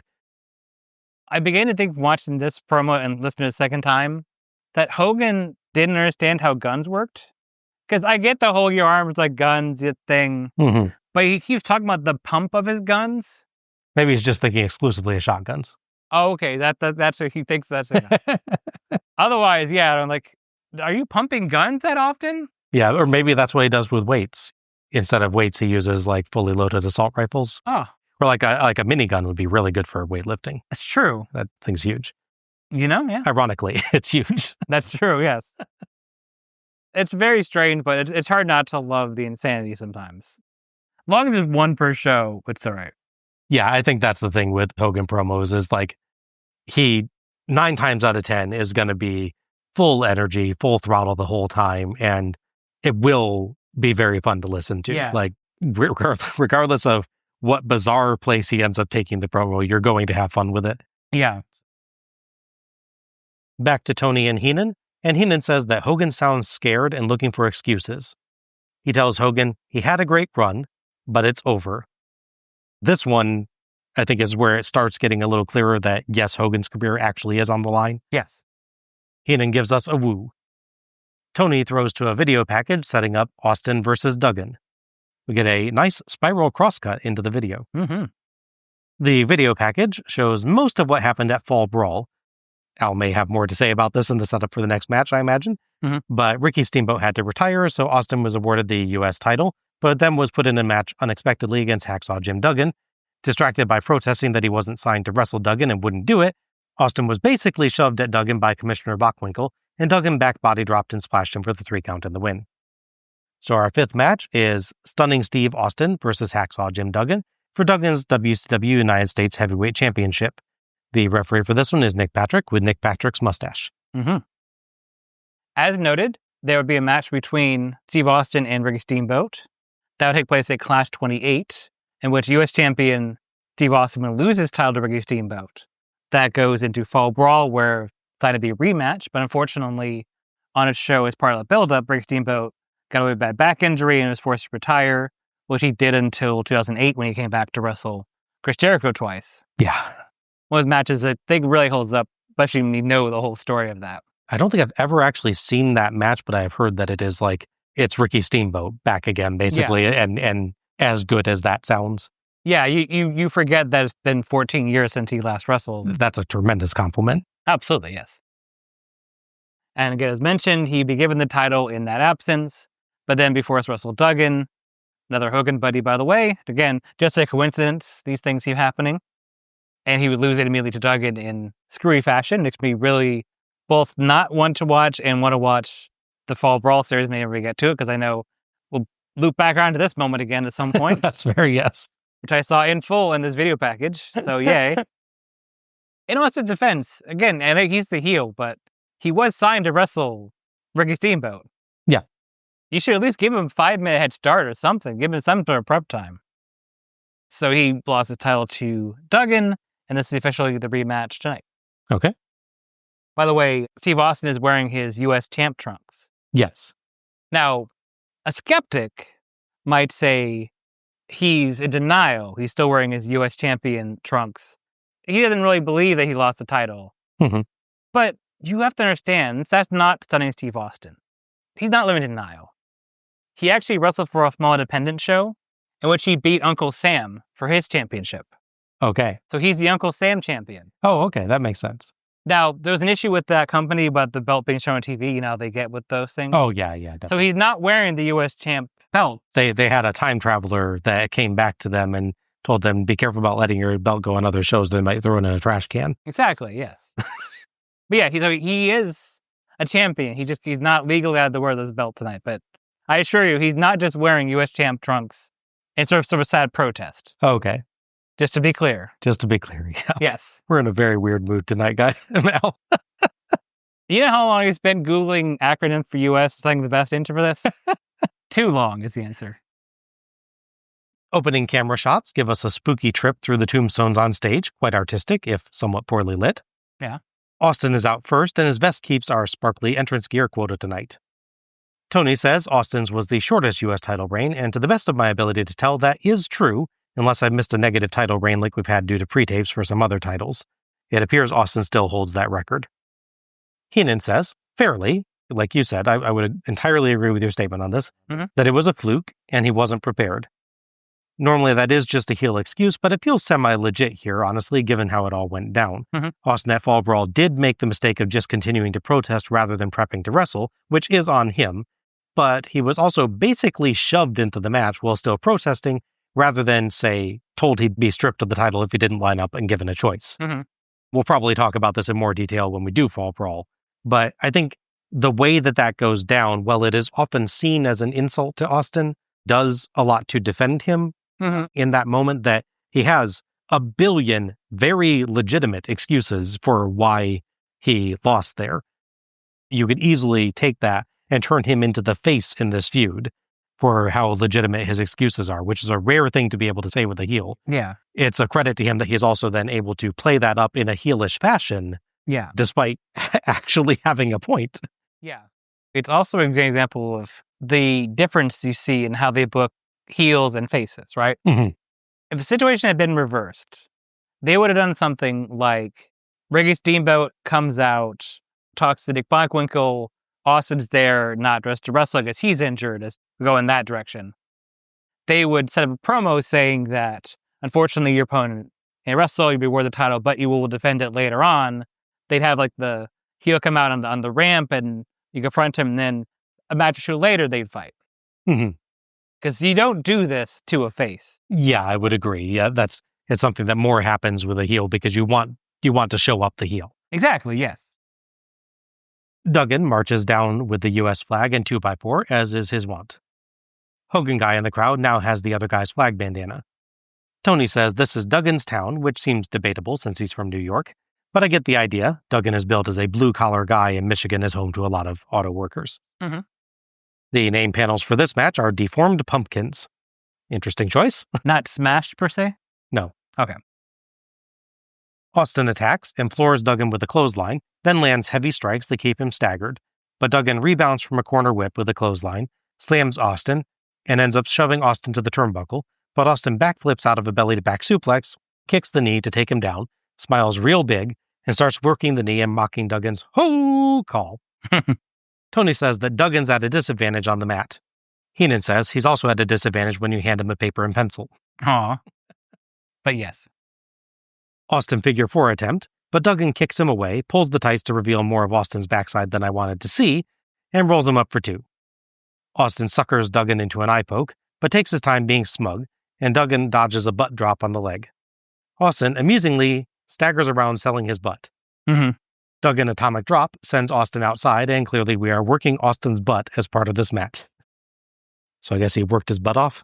Yeah, exactly. Duggan leads a USA chant against the Texan Austin. Austin offers a handshake, and Duggan refuses. Again, and Duggan refuses again. Again, like Liu Bei asking the aid of Zhuge Liang, but Duggan again refuses, so Austin finally howls off. Duggan... Why did I put a Romance of the Three Kingdoms joke in there? I don't know. No one's going to get that. Screw it, I'm leaving it in. All the more reason to. Duggan grabs a side headlock, and someone in the crowd yells for him to break it off, which I'm pretty sure would be a DQ, or, in the case of Immortals, lead to a quickening. Austin stuns Duggan and hits 2 diving double axe handles, but Duggan clotheslines him out of midair on the 3rd try, and Austin supercells, writhing around the ring. Duggan slugs him down, and Austin goes to Patrick for comfort, then mule kicks Duggan in the crotch when he comes in. Heenan blames his trick knee. Patrick questions Austin about why Duggan is suddenly writhing on the ground, and Austin actually cowers from Patrick. Austin chokes Duggan with a boot, and the crowd, who apparently flunked history and think that Texas is still part of Mexico, chant USA. Austin's dragged away by Patrick for not breaking. Austin lands punches and dodges Duggan's counters, and earns 1 and 2 counts with choking and an elbow drop, but Duggan dodges a top rope dive, and Austin eats mat. Duggan batters Austin with punches and headbutts, back body drops him, and clotheslines him, but Austin ducks the 3-point stance charge and dumps him over the ropes to the floor, and Patrick calls for the DQ, giving Duggan the win. Austin goes out and runs Duggan into the barricade, then lands stomps. Patrick tells Austin that he's lost and he needs to stop, but Austin rolls Duggan back in the ring. Even once his loss is announced, Austin goes to grab Duggan, but Duggan back elbows him and gets his 2x4, chases Austin around the ring and takes a swing, but Austin dives out through the ropes to escape. Austin yells at Duggan from outside as Duggan celebrates with belt and 2x4. Thoughts on this one? It's actually a pretty decent match. It's interesting to see they actually get to work a match against each other and not an angle. Mm-hmm. What they actually could do. Austin's doing really the heavy lifting here, I'd say. Mm-hmm. And that's not to say that Duggan can't do stuff. It's just that he never really ever did. I mean, whether you're watching him in 1984 or 94 or 2004, for that matter, it's kind of all the same Duggan match. Maybe he's a little quicker moving around in certain years than others, but he figured out what he can do to get the least amount of work to get the pay, and he's paid the same whether he works really hard or not, so I guess fair play. Duggan is by no means the worst wrestler I've seen, and his thing is he has so much character, and the crowd reacts to him no matter what. You can forgive a lot of that, like I said. He's not, he's not dropping people on their heads or anything, so he's not botching either, but he's definitely this real safe, here's how much I want to work in a match kind of guy, and it's definitely pretty visible here. You can compare him to what we said with Honky Tonk Man. He is maximum character and much less on the wrestling side. Yeah. I think not quite to that same degree, at least from the one match, admittedly, that we've seen of Honky Tonk Man. It feels like Duggan goes for more than that, at least especially in this match. Yeah. But it's a similar balance, I think, of that Duggan is a guy that is going to be big character, get a huge reaction from the crowd, and interacts with them very, very well. Yeah. But in terms of what he's going to do moment to moment in the ring, it's not necessarily going to be that intricate or exciting. He's not the guy that you're going to see like a mat clinic from or anything like that. But he can be fun to watch. Yeah, absolutely. This match also features a lot more Nick Patrick interaction than I was expecting. True. Nick Patrick must be jealous of Earl Hebner for constantly figuring matches. I'll show you how it's done. I get the Austin stuff to the sense that Austin is the desperate would-be champion, or I guess double champion, again. Oh, yeah, It's definitely. a belt. It's a real thing that, Yeah. you definitely didn't make up. Absolutely, yes. Thanks. I'm glad you agree. You get the idea why he's begging off a bit. Again, I guess in that weird thing where refs believe faces almost never, but he asks Duggan what happened, Duggan tells him, and he's like, suddenly he believes it. Admittedly, in this case, Duggan is writhing on the ground, clutching his crotch, and so it maybe is a little bit more easy to figure out what happened, but... Yeah. Fortunately, the finish makes Austin look dumb. I know we have an early match we covered, I forget which series it's from, where it's Austin defending the U.S. title against Great Muta. Mhm. And he does that same finish. But as the heel, where they have to beat you, it's like, okay, I get why you're doing that. Just, you're that desperate to escape a move, and you know there's no consequences for you. Right. But in this case, he's so desperate to win, and he still does it. Yeah. Well, and the worst part is, we don't get to see if Duggan could beat Dustin's distance record from earlier in the show. Yes. He was clearly going for that spot, but we were cut off by Austin. It's a real shame. Yeah, I thought this was honestly a pretty good match. I credit Austin a lot for that, as he just has tons of character and builds a tremendous storyline of trying desperately to fight to regain his lost title, landing big hard strikes and using clever tactics, while also selling like mad for Duggan to make him look super strong. But I'll give credit to Duggan too. He sold quite a bit for Austin and made his gut punches and kicks to the knee in particular look really painful. And he just comes off quite credibly as a big, powerful guy that doesn't have the technical expertise, but is just hard to fully take down. Mm-hmm. Considering the Fall Brawl match and some other Duggan stuff that I've seen, I was expecting this to be really one-sided with Austin just getting beaten down. But he gets a good amount of offense through it. Yeah.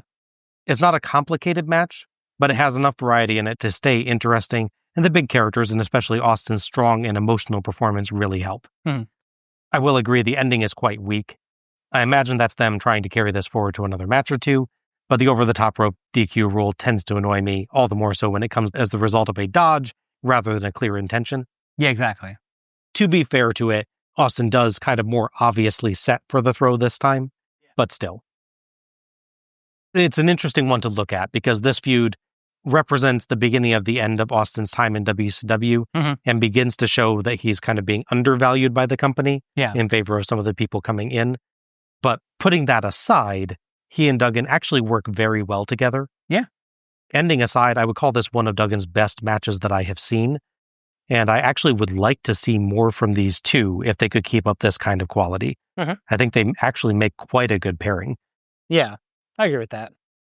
Duggan has a reputation based on a couple performances of not being willing to sell for certain people. When he's just in a bad mood or whatever the reason was, he did it those couple times. If you're expecting that, knowing his history, or have the sort of real sour taste of Austin's fluke being beaten up and losing his title to Duggan in your mouth, this will surprise you in a lot of ways. Obviously, I know because it's Duggan and because I know where the story's going, I know they're not going to have him lose to Austin, but if they could have made it look a little closer, like he'd have lost Austin. Like if somehow it's not a DQ, like maybe he does it while the ref's not looking, so he has Duggan weakened, and he loses some other way, like he's too cocky and he gets taken down with a 3-point stance. I would like it better. I feel like this gets to a good match point, but not quite a great match point, and I think that's probably a good way. Like if they could have made that an over-the-top rope thing that worked for the heel and carried the match forward another 3 minutes, a little bit more of a beatdown by Austin on Duggan, and then Duggan managing to come back and win if that's the way they want to go with it. I think that might have taken it from just good to actually pretty great.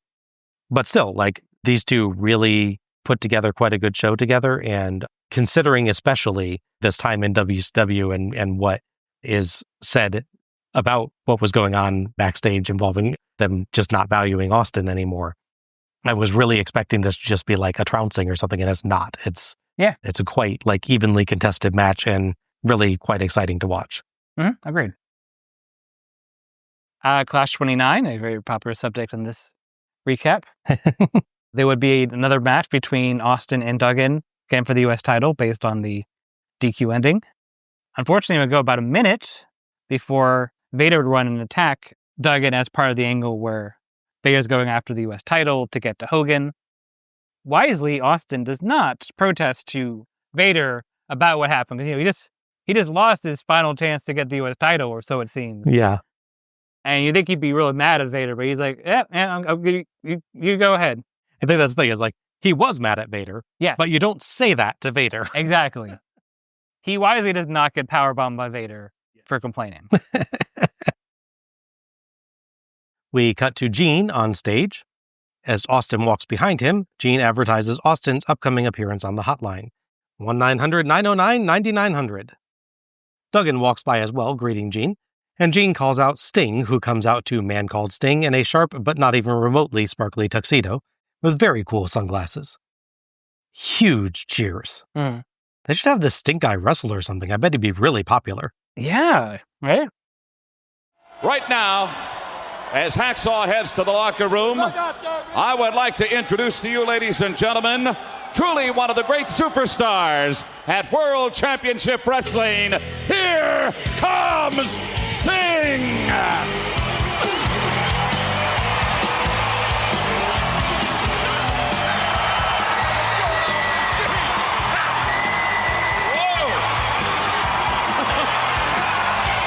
Listen to them blow the roof off the house here tonight, Sting.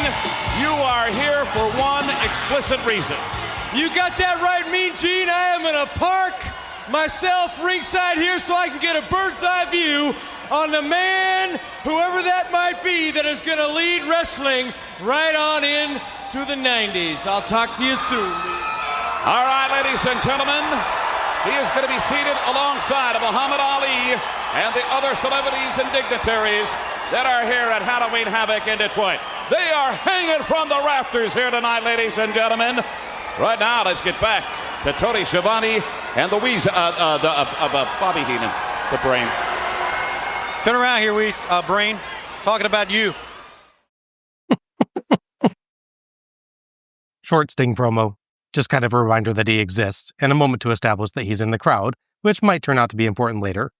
Sting comes out in a tux and says like one or two sentences, and still gets one of the biggest reactions all show. Mm-hmm.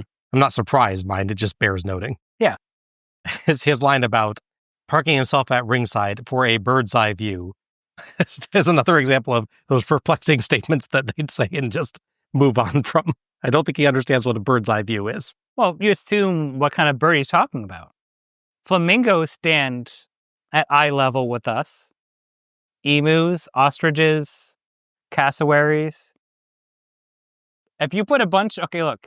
If you replace the entire crowd for this show, now which I'm recommending, with ostriches, that would be a bird's eye view. They'd be right in the same position as people. They'd just be standing upright. I don't think they bend for long distances. An ostrich's bird's eye view would actually be of the ground because they'd bury their heads.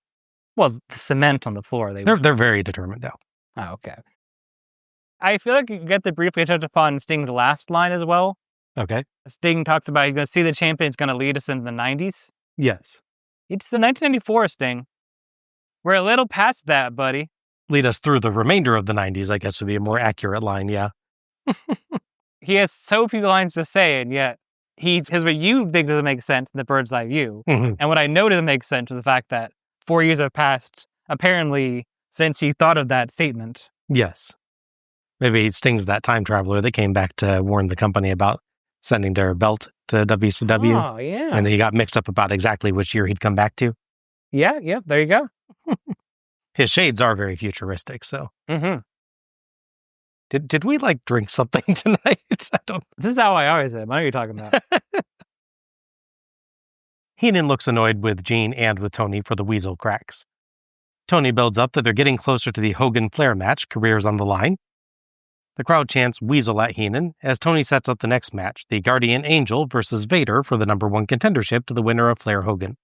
Tony throws to a video going over the feud. That video goes over the events we saw at Bash at the Beach, where Vader produced a weapon to use against Angel, and Angel got it, but was seen holding it by the ref and disqualified. And then Fall Brawl, which we haven't seen yet, where Vader KO'd the ref on a whip before Angel's finish, and Harley Race broke up the pin, letting Vader hit the Vader bomb on Angel. Finally, equally important, WCW Saturday Night, where Vader and Race beat Angel up, and Race decked Nick Patrick for good measure, but Angel returned the favor by interfering in a match between Sting and Vader, and going after Race with handcuffs and a chair before Doug Dellinger and WCW security got him to leave. So our sixth match is the Guardian Angel with the Guardian Angels versus Vader with Harley Race in the Battle of the Big Men for the number one contendership, apparently. Referee for this one is Randy Anderson. Vader wants one thing right now, the WCW title. He's actually already number one contender, despite the fact that there's a different title match happening without him tonight. The match of the previous show was a term number one contender. Oh, okay. Which he won. Okay. But again, he's not fighting for the title tonight because reasons.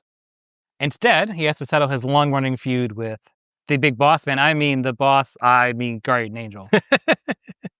I guess eventually I mean Ray Traylor. Big Bubba.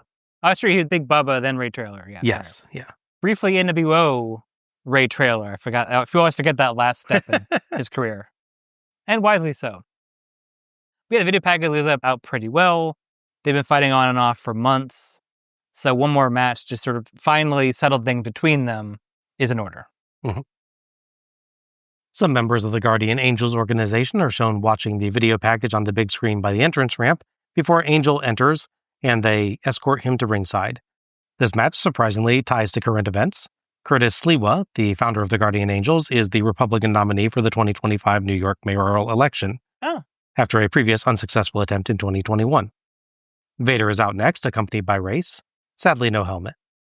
Some fans in the crowd hold up a Vader Rules sign, so he's got some fans. We get a shot of Sting whispering something to Ali, and then Vader comes over to Ali and asks, "Who's the man? Who's the man?" Ali points at Vader, but Vader kneels to Ali and proclaims, "You're the man." I genuinely got a little misty over that. Ali looked really happy. I kind of wonder if what Sting was whispering earlier was letting Ali know what was going to happen. Yeah. So, because Vader can be a little bit intimidating if he comes up to you unexpectedly, you know? Yes. Meanwhile, Race gets in the ring, so Angel decks him, whips him to the ropes, clotheslines him down, and kicks him out of the ring. Tony approves, and Heenan says that was for nothing. Yeah. Tony points out Race's many prior misdeeds, and Heenan blames Angel for handcuffing him in the earlier video. Vader helps Race up, then enters. Heenan claims the ring is surrounded by the Guardian Angels, but Tony points out they've already left. They were smarter than to hang around with Vader around. Mm-hmm. Heenan tells Tony that he's fired, but then realizes that if Tony left, they'd probably put Gene in instead, and that'd be worse. Yeah. Fair. Angel forces Vader into the corner and slaps him twice. Vader mauls him. I'd say that's why you don't slap Vader, but let's be honest, that was going to happen either way. Yeah. Mixed cheers and boos. This match has really interesting reactions, as Vader clearly has some fans, but is also being clearly treated as a heel, and then Angel gets purely face reactions. Yeah. Repeated short-arm clotheslines by Vader send Angel out over the ropes, but Angel sends Vader to the barricade, catches Race sneaking up, and beats the crap out of him outside and inside the ring. Heenan is aghast at this treatment of poor innocent Harley Race. Vader interrupts, so Angel stuns him with an uppercut and drops him on Race to huge cheers. Yeah. Vader unmasks and Anderson rolls Race out. Angel beats Vader up with an elbow drop, leg drop, headbutts, and punches, and visibly calls a spot before whipping Vader to the corner for a splash that Heenan calls two Amtraks colliding. Vader fires back with heavy blows, but Angel counters a suplex with his own for huge cheers. More Angel strikes, but Vader jabs him straight in the chin a few times, some of which I'm pretty sure made contact. Oh, yeah. And clotheslines him flat. But Angel counters a second rope dive with a power slam. Vader nicely scoots a bit on the mat so that Angel can hit a top rope headbutt for two. Nice of him. Angel enziguri, throat thrust, and palm strike can't take Vader down, and Vader even lands on his feet after a clothesline out over the ropes. You can catch him readying himself for it and checking position a moment before. Yeah, sure, yeah.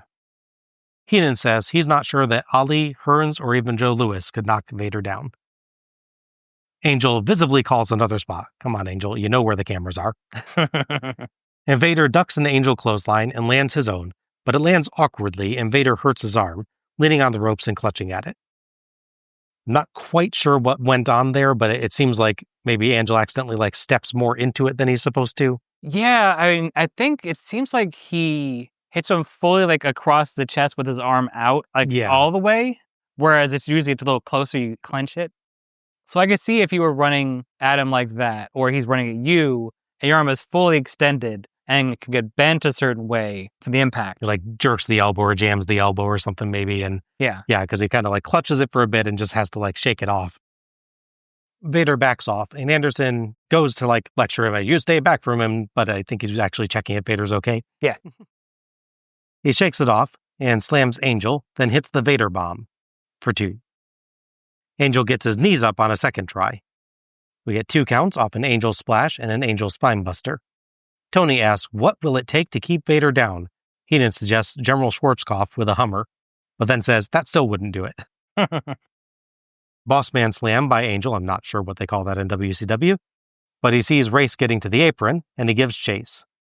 Angel punches Race and suplexes him into the ring, but as they land, a recovered Vader splashes Angel for the 3 count in the win. Quite a reaction from the crowd again, both cheers and boos. Tony says that Angel lost that for himself, and Heenan says, you got to be like Flair, you got to be on top of things. He says Angel was focused on Race, not Vader, and that's why he lost. Meanwhile, Vader gets in Sting's face at ringside and poses for the crowd. Thoughts on this one? It's a very fun match. As we've come to appreciate when watching through these shows with them, these guys work so well together. Because they're both big guys that can work way more than I think people would think, looking at them at first glance. Like, if you never see them wrestle, you think, oh, these guys are going to be slow and lumbering. That's going to be, clubbing blows and bear hugs. But then you see them, do the splashes and drops and jumping attacks, counterattacks, all these things they can do because they're just one step above an athlete at the exact same level and size and weight. Like you said, you look at them initially and you think, they're big, scary dudes. I could totally see why you recruited these guys. But in both cases, you're like, I bet they're not going to be that fast. The match isn't going to be that exciting. And then they move like guys like 100 pounds lighter. Yeah. They both have quickness and stamina and technique that you do not get from guys this size normally. It's the same reaction you have if someone, you show a picture of Bam Bam Bigelow, and then you show him video of Bam Bam Bigelow doing a drop kick. Yeah. And doing a cartwheel. And you're like, oh, okay then. These guys, as we noted, have wrestled multiple times just on pay-per-view. I would assume they wrestled in the same house or circuit as well. So this is probably the 20th or 30th time they've wrestled together at this point. Great example of how that benefits you. They've tried all these spots and non-televised, I'm sure, and on smaller scale shows. So they know if I jump off the second rope, you're going to be able to properly turn me for the body slam. You dodge this, I can do this. Hell, they probably did a version of the actual match finish on a house show. Would not surprise me. Yeah, wouldn't surprise me at all. Great timing on that, by the way. Oh, yeah. Amazing timing. The finish is very smart because it's clear from before the match technically even starts that Ray/Guardian, the way you want to call him, is hyper-focused on Harley Race due to past interference and his actions. He attacks him before the match even starts. Any chance Harley Race is in his proximity, just anywhere near him, he's going to attack him. I would love to see, in character thing, Vader and Race discussing that. He's going to go for me. When he's down and attacking me, you got to get him. The timing is so good because Vader has to be down and away from them, so Angel's not expecting him to interfere. He has to be out of his viewpoint completely. But then also, he's able to run over, because it's not like just a quick splash, like it's dropping on him. He gets a couple steps and jumps on him. And he hits him just after the suplex is hit. Literally as they hit the mat, Vader is boom on top. Yeah. What's nice is also not too early. No. There's a brief moment where Angel is clearly able to set and prep, okay, because he's taking a back bump from the suplex. Yeah, because if you think about it, that is quite a dangerous sequence for Angel in particular, because he has to brace in 2 completely different ways in the span of a second. Yes. You don't want to sip too much, and as we've seen, you can almost neck yourself setting up too much when Vader's coming at you. But you also don't want to be too late. You don't want to be laying there prone. You want to set up a little bit.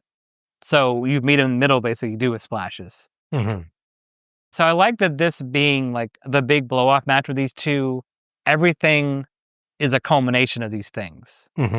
They built up Race attacking so much, so it becomes a part of the match. All these counters they know for each other, all ways they know to fight against each other. And just the fact that Vader knows his timing so well, they can hop just the wrong one to splash him and beat him.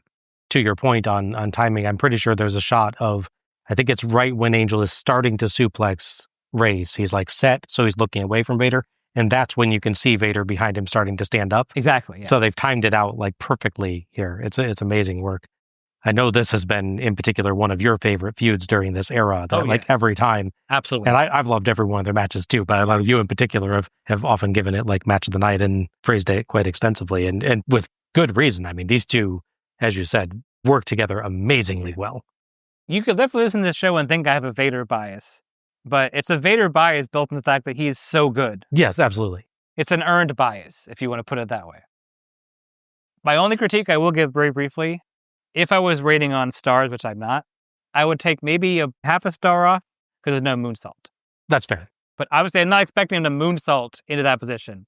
But it'd be nice to see a moonsault. It's always nice to see a Oh my moonsault. gosh, can you imagine trying to time that out if they tried to do him moonsaulting onto the suplex? Yeah. I wouldn't want either of them to do that, but it'd be nice to have a moonsault at some point. That's fair, yeah. Yeah, another in a series of really fun matches between these two. They have really gelled as a pairing. Mhm. They always give us good matches, and this is no exception to that. It's a striking focused match, but it mixes in a few good slams and power moves where it counted. And I appreciate that while there were a ton of strikes in this, they were creative and varied in the types, and they used them to build up how much both guys could take and show good timing with some really nice counter-punching moments as well. Mhm. It's a good contrast to Sullivan versus Sullivan, which was also strike-focused, but in that one, they were quite simple and straightforward and didn't have variety and specific timing. They were just used to fill out the match. But in this, they were used for variety and planned out specific, detailed, complex, and carefully timed strike sequences that made it look like those were part of an overall arsenal of moves rather than a filler covering a lack of moves. Mhm. There were a few minor flubs or moments where we saw behind the curtain a little bit too much in this, but otherwise it was really good fun, and they effectively built a good story of Angel being too angry at Reyes for earlier misdeeds to properly focus his efforts on Vader, leading to him not only breaking his own pin off of his own finisher to go after Reyes, but leaving himself open for a magnificently timed Vader splash to finish. Normally I complain about this much manager involvement directly in the match, but they wove it fully into the storyline here and made it a clear flaw of the face as his vengefulness cost him big time. Vader and Boss/Guardian Angel, I think, is one of those feuds that I could watch all day. They're really, really good together. Yeah, there's so many pairings in wrestling over the decades that people will point to right away. Mm-hmm. Your Rock Austin, Bret Hart and Austin, Leon Austin so much. Your Flair Steamboats. Yes. So on and so forth. But I think this is the pairing that does not get enough justice because one reason is that they only ever competed in WCW. If somehow it could have worked with them working in WWF. And it's during a period that is known more from WrestleCraft as like, wow, they gave him the Boss gimmick and tried to get away with that. Wow, they gave him Guardian Angel and that was kind of a weird gimmick to go with and stuff. What people lose sight of in that is that, yes, his gimmicks were either legally questionable or a little bit dumb, but he's a very, very good performer. Yeah. And if you're looking for a feud that shows what big men matches can be when the guys are really good and able to just go at it, Ray Traylor versus Vader in all its incarnations, I think, is a terrific example of extremely high level big man matches. Absolutely. Where they just are capable of so much more than you expect. 100%. I know we've got, I think, one more match with them where it's the Fall Brawl one, Yes. which I think also has Sting in it as Yes, Strangleman. But this feud has been great, and I have enjoyed every single one of their matches really, really well. Same. Well, after this match, Vader is still number one contender, and he's still not getting his title shot. I'll discuss why later with the Hogan stuff. As such, he shifts his focus to the U.S. title, which, depending on when the show takes place, and more likely who's champion at the time, the U.S. Championship is technically the default number one contender position. Yes. You're the top-ranked champion that's not world champion. It makes sense. If winning the number one contendership on its own isn't enough, we'll have to win the U.S. title as well to be a double number one contender. Or maybe whoever is champion, whether it's Hogan or Flair, will finally stop ducking him. We cut back to Gene, who advertises the hotline again, featuring Jimmy Hart speaking with Mike Tenay and some other guy I don't recognize. Yeah, I know. 1-900-909-9900. He then brings out Thomas the Hitman Hearns. Ladies and gentlemen, here in the Motor City, please welcome to Halloween Havoc, boxing great Thomas the Hitman Hearns.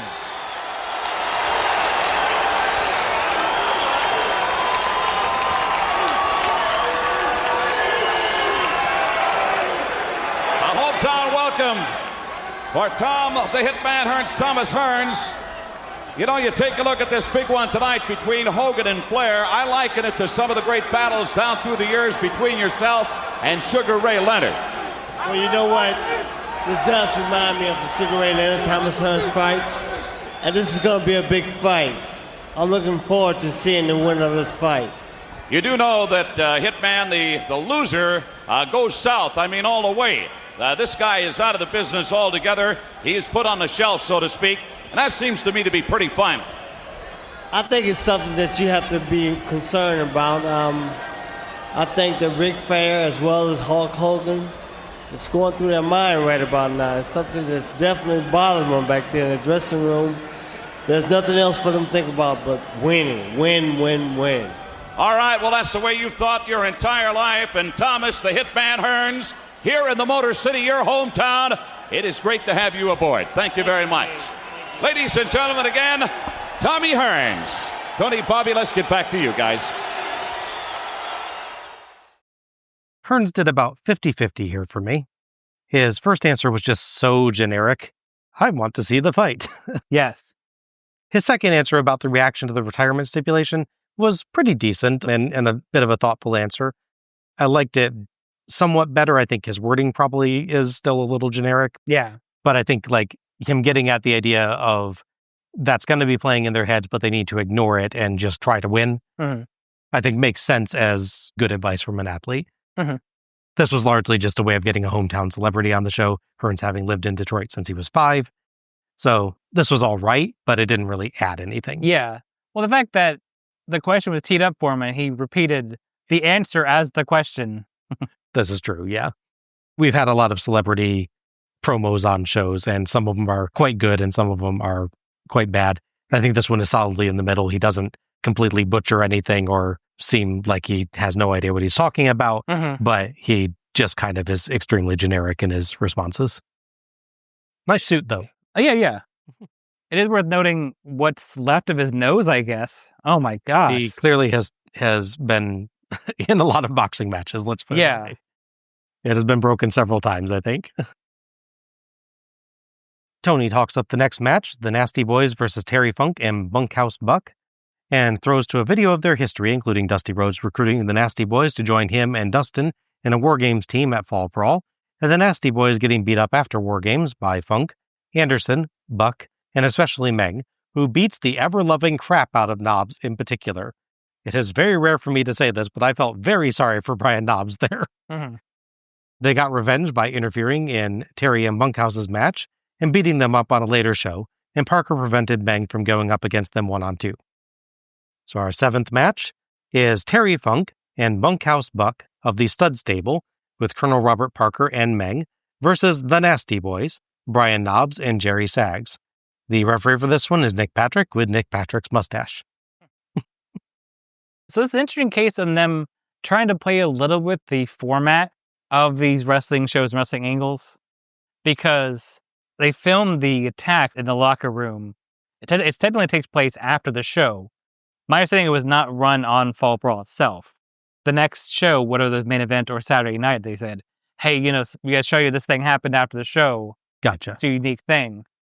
It comes a lot more common, especially nowadays, to go early today vignettes or last week or whatnot. Yeah.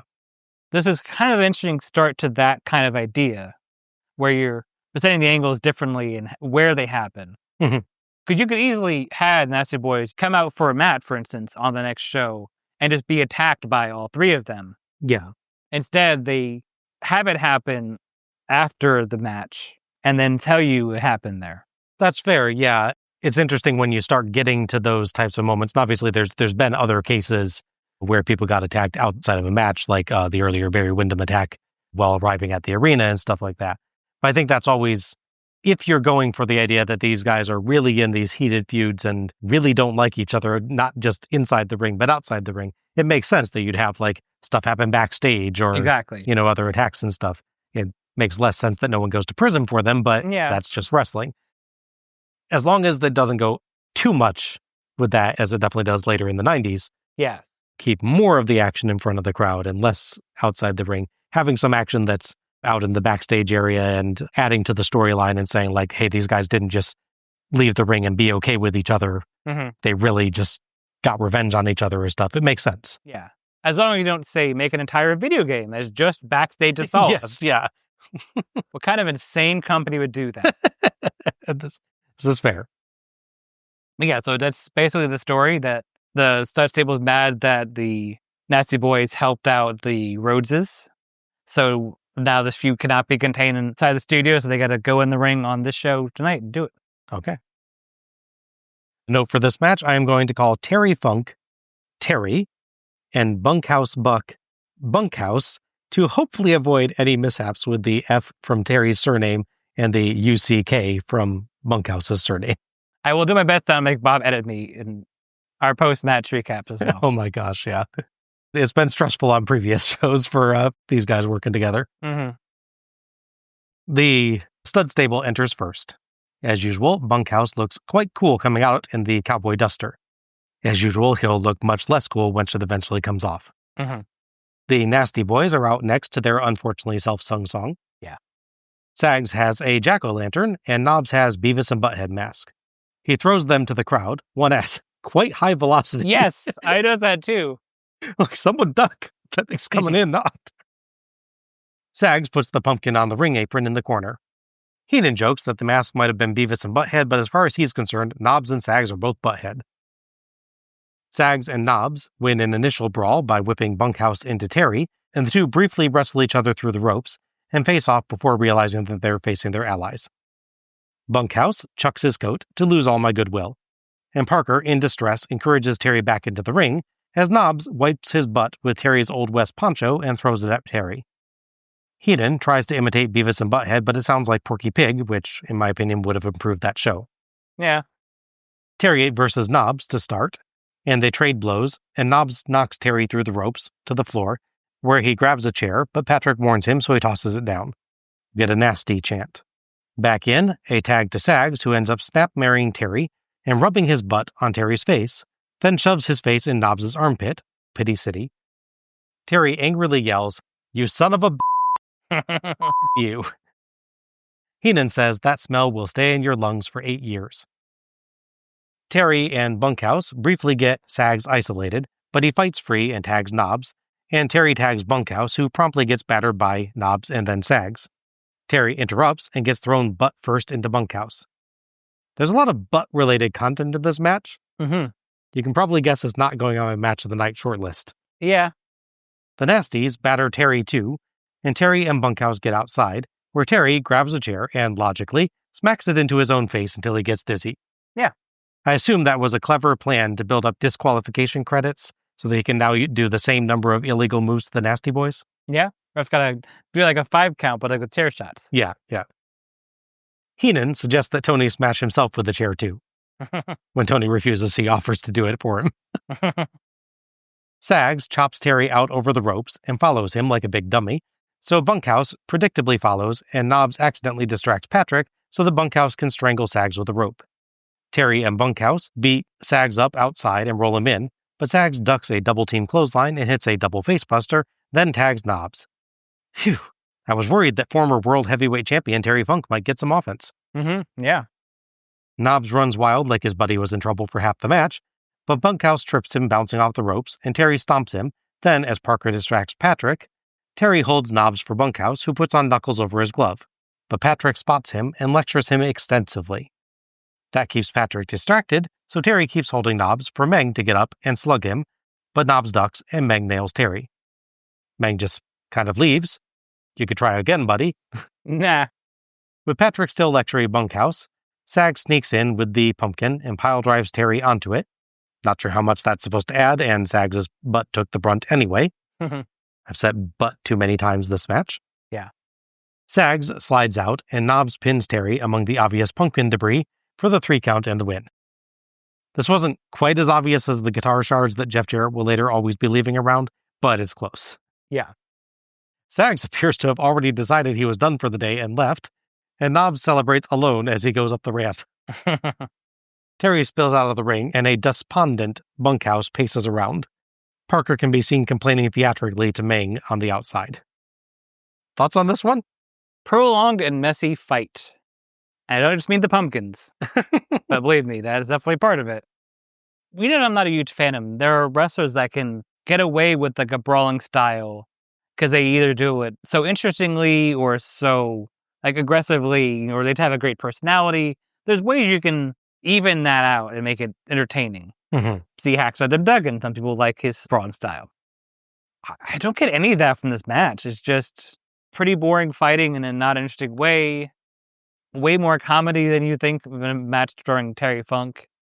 Even more comedy than think in a match featuring Bunkhouse Buck, for that matter. Mm-hmm.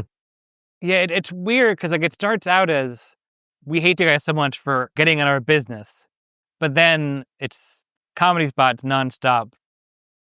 This whole feud is building up to, man, I can't wait to see how they take care of Ming, and they don't. And Ming doesn't take care of them. He hits his own guy, and then, yeah. Well, that's the only punch I know how to do, is that I only do it once, so. Maybe he filled his meter all the way for that punch. And, well, it takes time to refill that meter. So Yeah, that's fair, that's fair.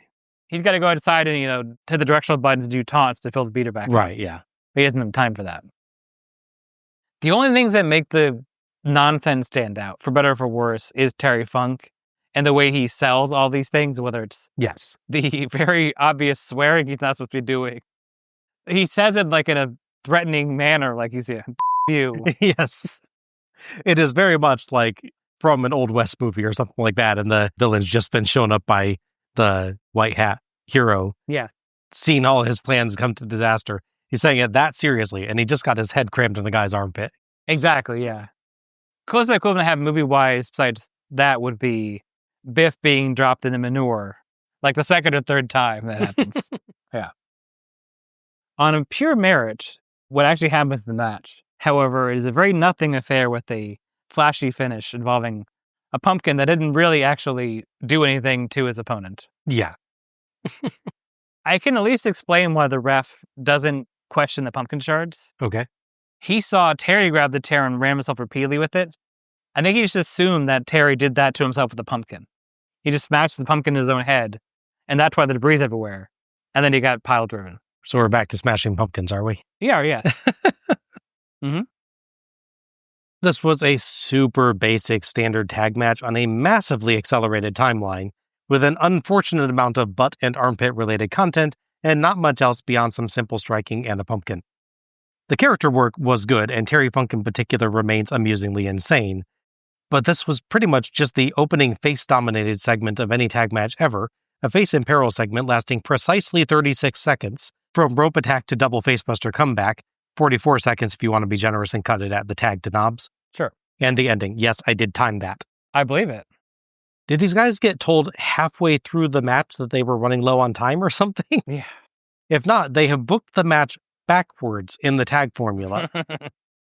The ending was okay, though I don't get why Meng just left after accidentally punching Terry. This was totally skippable, not even a notably entertaining brawl, and far too much butt-related content. Yes, that's fair. It's so weird that they build up Ming and build him up. Yeah. And there's no interaction between the Nasty Boys and Ming. That's what that video package was, oh my gosh, look at how much damage Meng can do. Yeah. And then he's in the match for one spot where he punches Terry Funk once. Mm-hmm. You've misdirected your buildup or you've misdirected your match design. I'm not sure which, but one of those two things happened. Yes, something went astray, yes. Yeah. There's been other shows where I've liked the Nasty Boys matches, like last show as we were discussing with the Bagwell thing, and then there's been at least one or two brawls with them in their more like brawling hardcore style that we've actually been like, yeah, that was pretty good. This was not one of those times. I give them some leeway when they have a team like, say, Public Enemy. Right, which I think was one of the ones that we were like, oh yeah, that was pretty good. Yeah, exactly.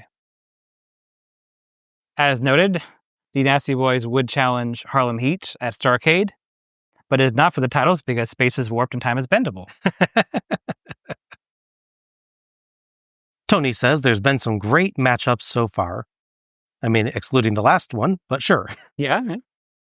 One remains, the showdown of showdowns, and the biggest match of Hogan and Flair's careers. But first, a portion of the proceeds went to the Muhammad Ali Future Foundation to help troubled youths across the country. Tony says that they're honored and proud to have Ali with them, and there's going to be a presentation in a minute. But first, he asks Heenan to give his thoughts on the show so far. Heenan says that if it stopped now before Hogan Flair, it'd still be the greatest pay-per-view he'd ever seen.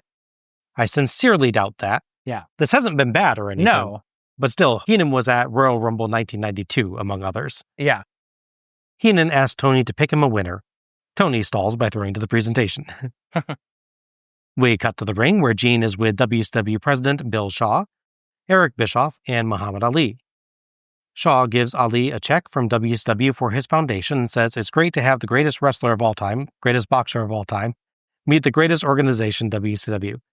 I'm not sure if that was a straight flub on wrestler-boxer there, or if he was trying to reference the main event with Hogan Flair. Yeah. And just did it clumsily. Maybe.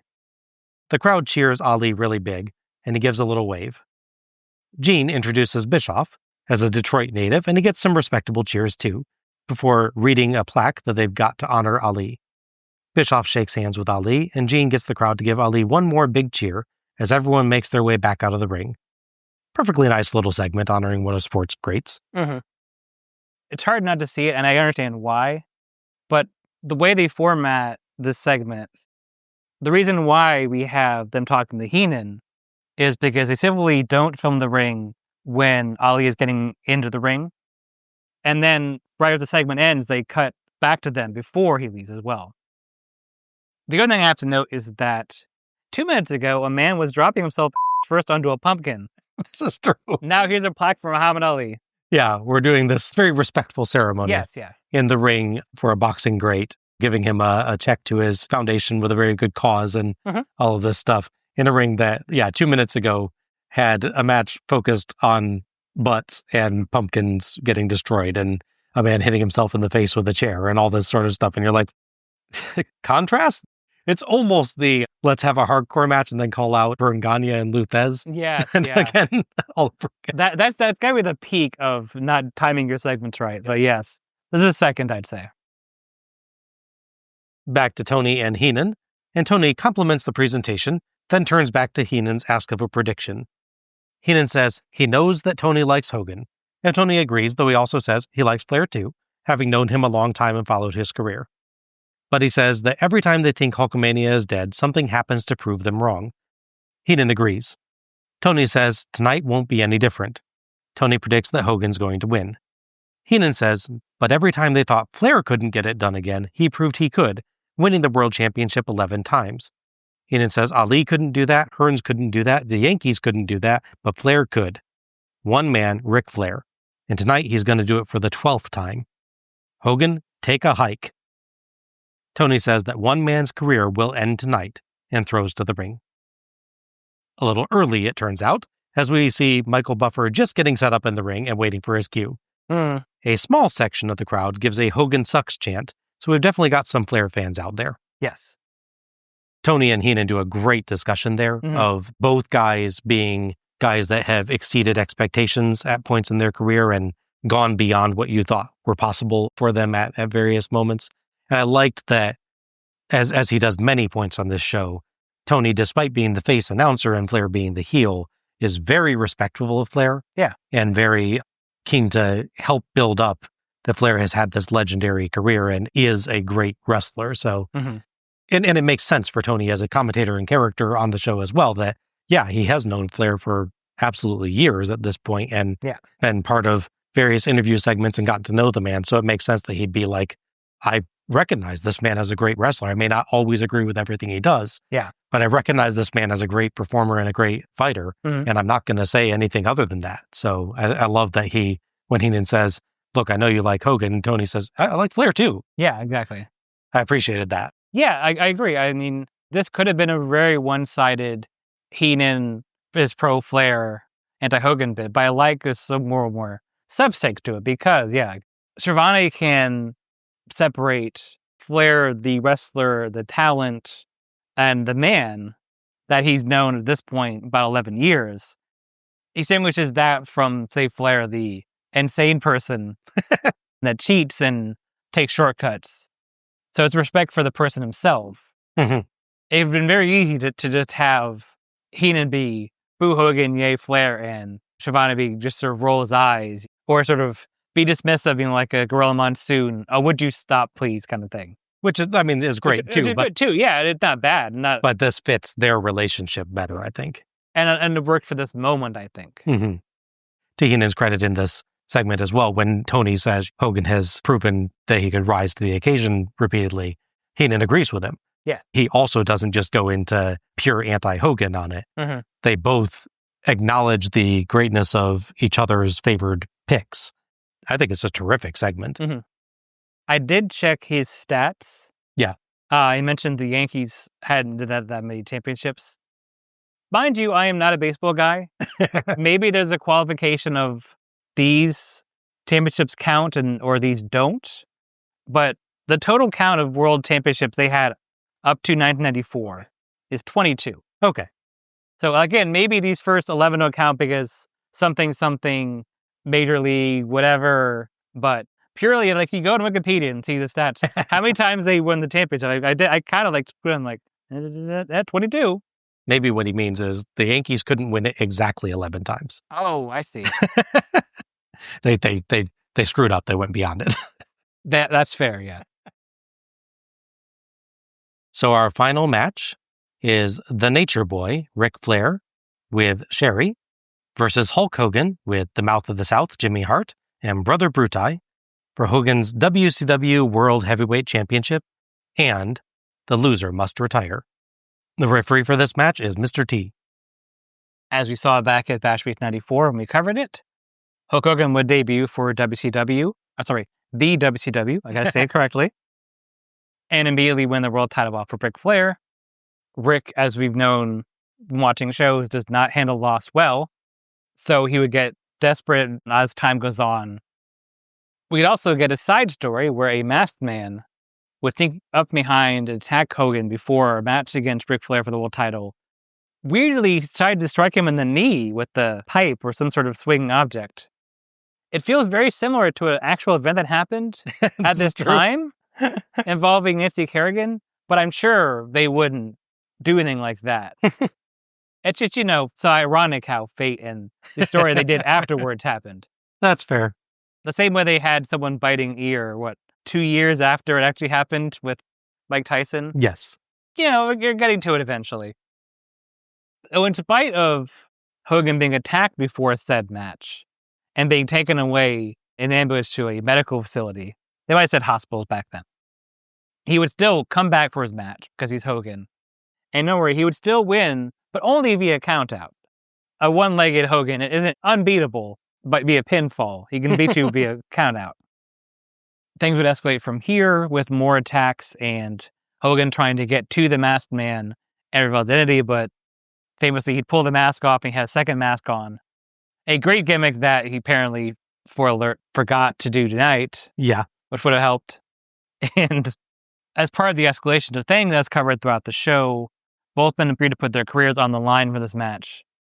So whoever loses will be out of the company and definitely out of wrestling forever. No caveats or asterisks there whatsoever. And the winner will be the world champion. Ignoring the fact for a moment that this is definitely not going to stick, as we know. Yeah. It is a great way to escalate a feud that has gotten just to this fever pitch between two guys where just as they've said, I think in the opening video package, you couldn't really hear because of the really distorted audio. They very much gave the "this town is not big enough for the both of us" type of speech. So I think that works as a concept for how do we make this even bigger than the world title it has been. Mm-hmm. And it makes sense as well with it being, from Flair's perspective, Hogan has come in and this place that Flair has been the lord and ruler of effectively by being the champion for so long. Yeah. Now there's a new threat and it's not even someone that he has been facing for years or anything. And from Hogan's perspective, it's him trying to prove himself in a new company. And this jerk keeps getting in my way and having people smack my knee with stuff and everything. Yeah. They've escalated it quite well, I think. And I'll go back to my words when we covered the Bash of the Beach match between Hogan and Flair. My one big critique of that match is they did every single thing they could in that match. Yeah. All the outside interference, all these things happening. They left nowhere for them to go match-wise and story-wise, which is why we're having a career versus career match, as important and as well built up as it is, within the first, 6 months Yes. of Hogan and Flair. They left themselves no place to go after that first match except the most extreme consequence you could possibly have. Yeah. Exactly. I do have to ask, like, how many masks do you think you could actually wear for an angle where, like, I would love to see a bit where, like, Hogan unmasked the guy once, another mask underneath, unmask him again, another mask underneath. Just how many deep could you go on that? I think you could reasonably do 3 depending on the level, but that'd be pushing it, I think. Yeah, then I think it starts getting hard to breathe, probably. Maybe we're like a domino mask underneath the third one. There you go, yeah. Mr. T is out first in a Detroit Tigers hat and Detroit Red Wings jacket. He gives the hat to a fan. Tony brings up the controversy about Mr. T and says he doesn't think that T's going to align with either. He'll call it down the middle. Heenan disagrees and says T wrestled once as Hogan's partner. Flair is out next, accompanied by Sherry. He gets big sparkly pyro jets, and Buffer builds up his repeated title wins, but that his legendary career is on the line. Both Heenan and Tony praise Flair, but Heenan gets nervous as Tony mentions that his career could end tonight. Heenan says everyone wanted to see this match, but nobody wanted to see this match, i.e. it's exciting, but no one wants either man's career over. Correct, yeah. Hogan's out next with nice red and yellow spinning lighting with Brother Bruti and Jimmy Hart. The noise of the crowd is so loud that you can barely hear Buffer. Yeah. But unfortunately not loud enough that you can't hear him call Hogan the King of Hulk Mania. Yes. So close. Hogan poses with the Hogan guy in the crowd before heading to the ring and doing the traditional shirt tear, which Heenan points out we may never see again. Hogan keeps the shirt, as we'll see later. Buffer starts going on, but has to stop due to the crowd noise during Hogan's posing, and looks bemused. After a few moments, he gets to introduce Mr. T, the special ref, to a mixed reaction. T shows the belt, and he and Hogan seem to have a quick, slightly tense exchange. Buffer says both men are putting it all on the line in front of the greatest athlete of the 20th century, Muhammad Ali, and gives us a let's get ready to rumble, and the cage descends. With loads of fireworks, because WCW hasn't spent enough money. Just think how much bigger a donation they could have made to Ali's foundation without those. Yeah. Also, maybe they could have spent more money on rigging that could lower the cage straight instead of all crooked and super dangerous looking. It wobbles the whole way down. It is scary. It is so tilted. Tony goes over both men's respective first world title wins, and the ring crew finally gets the ring down over the turnbuckles and starts working into shape after one more slightly scary sway. That is a lot of metal, and I did not like seeing it swing like that. Yeah. It's a weirdly short cage tonight, too. It is, yeah. Hogan can reach the top with his hand. Yeah. Normally, if you stand on the top rope, normally the cage would be about head height. Yeah. Or maybe a little taller. But in this case, when they stand on the top rope, as we'll see in the match, Hogan and Flair are both taller than the cage. Yeah. By a significant degree, it comes up to like their middle chest. Mm-hmm. Heenan says, now it's just down to who's the luckiest, plays the dirtiest, or wants it the worst. Tony says, everyone has their favorite here, but it's WCW that brought this match to settle everything one final time on pay-per-view. It remains absolutely ridiculous that the WWF never truly made this matchup a pay-per-view main event. Yeah. And if there's one feather in the cap for WCW over their generally more successful rival, it's that they managed to make Hogan versus Flair the heavily promoted big fight that it deserved to be, multiple times even, while the WWF failed. That's true. There's some great Flair moments in his early 90s WWF run, don't get me wrong. Royal Rumble 1992 prominently, but a huge Hogan-Flair match is shockingly not among them. Yes. There's got to be multiple things that happened. And I don't know if we'll ever know truly, because let's be honest, if you were an executive for WWF and you were the guy that said, I don't think we should do this match, and then you saw the returns they got in 94, and even up to 99, they were able to keep writing this match back, and in 2000, they kept trying it. And it still did reasonable numbers throughout. I don't think you'd be willing, unless you're very humble, to admit your part in that. Yeah. So there's so many people that just will go, oh, well, yeah, the house shows didn't draw as well we like, or da-da-da-da-da. You'd have to have an impartial record. Like, if they had to record all the meetings and someone finally goes, here's all the meetings, you can hear what happened, and just lay it out there. It's the only way we're really going to know the answer. It's one of the most bonkers, perplexing decisions in wrestling history, I think. Yes. And I get, commonly it's credited to, one, the house shows weren't drawing, as you said. So they say, yeah.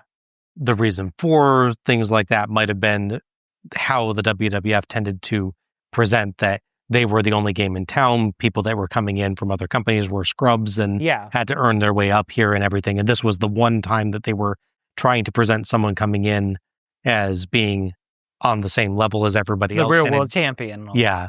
And it just doesn't, because of the way they've been building things so far, people maybe don't buy it. Mm-hmm. But regardless of the reasons, this is a case where the WWF failed something big time and WCW succeeded big time. Absolutely, yeah.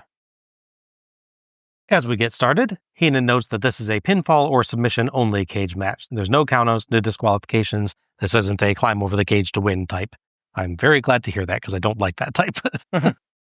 You will see a winner. Hogan chokes Flair with his torn shirt right away, and T takes the shirt and chucks it away. It ends up hanging from one of the cables in what has to be sheer chance, right? Yes, exactly. Hogan dominates early brawling and crams his bandana in Flair's mouth as Flair begs for a pause. T throws it out and gets in Hogan's face when Hogan chokes Flair with a boot, berating him and demanding respect as a ref. So there's no DQs in this, but apparently T will only allow what T allows and is going to get in your face otherwise. Hogan turns back to Flair and gets poked in the eye. Heenan says Hogan is here for the fans and it makes Heenan sick. Says Flair is here because he's a competitor. Hogan still overpowers Flair and runs him into the cage, but Flair slugs him directly in the injured knee and works the leg with chop block, stomps, and kicks, interrupted only by a shot of Commissioner Bockwinkel at ringside with the belt, exactly as he scratches his nose. Timing. Yeah. T argues with Flair as well. Heenan cheers for Flair so hard that he goes hoarse. Yes, he does. We get shots of Hearns and Ali, too, and a guy behind Ali in the crowd kind of looks like a less built John Cena. Yeah, I can kind of see that. Tony says when Flair came to the ring, he held up 4 fingers for the 4 horsemen. Heenan says when Hogan came to the ring, Heenan only held up 1. Yeah. You can probably guess which one he means. It was not his thumb. Hogan finally manages a clothesline to a massive cheer and rams Flair into the cage twice, then grabs the shirt that got stuck on the cable earlier and chokes Flair with it, prompting a shoving match with T. That has to be improv, given the shirt had to be there just by pure chance. Yes. I'd guess that what they did was maybe modify a planned spot, like choking with the hands or something was going to happen. Mm-hmm. Good job all around on using that very well. Absolutely, yeah. Flair boots Hogan in the knee and gets 2 with a beautiful stalling vertical suplex. But Hogan beats him up, and Flair tries to flee up the cage, but Hogan goes up and chokes him on the top bar, and he falls and crotches himself on the top rope. Flair gets a boot up on a charge, and Hogan gives this kind of weird herky-jerky collapse. Like, jerks around, falls to his knees, jerks a couple more times, and then falls down. It's like the Hogan version of the Flair flop, I guess, but not as graceful. Yeah. He rolls Flair up on a figure 4 attempt for 2, no-sells chops, and stalks Flair, limping. Hogan belly-to-back suplex for 2, and Flair flees to the cage again, but Hogan gets him halfway over and rams his head into the outside several times. Back in the ring, Flair counters a headlock with a shin breaker and works the leg with knee drops and kicks, and tears off Hogan's knee bandages, despite T's protests and a shoving match. Hogan can barely stand even with the cage's help, and Flair locks on the figure 4. Heenan tries to pull a Vince McMahon 3 years early and tells ring announcer Capetta to ring the bell. Hogan slumps for 2, but turns the hold over, and Flair quickly escapes. Flair kicks the leg, but Hogan floors him, and T warns Hogan probably about closed fists. But he ends up between Flair and a charging Hogan, and Flair shoves him into Hogan and both go down. T is stunned, and the situation does not improve for him when Flair pins Hogan after a belly-to-back suplex, and Hogan presses him off onto T. Nor when Flair, angry, just stomps T several times. Cut the middleman out entirely, yeah. Sherry tries to climb in, but Hart stops her, and her dress comes off, leaving her in kind of a one-piece garment, and Hart very confused. Sherry shoves him into a cameraman and climbs again, but Sting stops her and lectures her, but he and an unwisely intervening Hart get beat up by a masked man with a metal rod. Meanwhile, Hogan is choking Flair, but Sherry climbs again and dives off the cage to hit him, freeing Flair, who chop blocks Hogan. The masked man climbs and props the rod against the cage, kind of adorably crab walking along the cage to get there. It's going to hold this here for you. And Sherry cuffs T to the ropes. Then Sherry and Flair run Hogan into the rod. Flair pins Hogan, which would be a great plan if he hadn't KO'd the rep and had him cuffed to the cage. Yeah. Flair and Sherry beat up Hogan some more, and Sherry kicks T for good measure. Hogan no-sells a Flair vertical suplex, and Heenan and Flair are in disbelief. Hogan ducks a double-team clothesline and double clotheslines Flair and Sherry, and slams each of them. Flair chops him hard and turns his back, flexing. Flair, you're facing Hulk Hogan, come on. Hogan devastates both, and Flair flees up the cage again. Hogan rams him into the cage repeatedly, and Flair does a Flair flop on the top rope, which was pretty impressive. Yeah. Big boot to Sherry, and Flair kicks and chops Hogan, but Hogan hulks up, blocks a punch. Punch, punch, punch, whip, big boot, drag Flair to T, leg drop, tap T on the shoulder despite him clearly being conscious moments ago, but now selling unconsciousness for some reason. 3 count, Hogan wins. Huge cheers from the crowd there. Heenan is distraught. The Hogan guy in the crowd is elated. Tony says Hulkamania lives in Detroit once again. The cage raises, and Doug Dellinger frees T from the cups, and Hogan raises T's hands like he's awarding T the match. Heenan sounds close to tears as he says it didn't have to end like this. Yeah. Hogan can be seen directing T that it's time to get the belt. They both climb out and meet Bockwinkel, who is holding the title, by Ali. Hogan shakes hands with Ali, T raises both of their hands, and Bockwinkel helps Ali hand Hogan the belt. Hogan hugs Ali, then returns to the ring for his traditional celebration, showing the belt. Someone in the crowd has a simply massive Hogan mask that makes it look like he's a chibi-style Hogan from anime. Yeah. Seriously, the thing is like the size of his entire torso. Yes.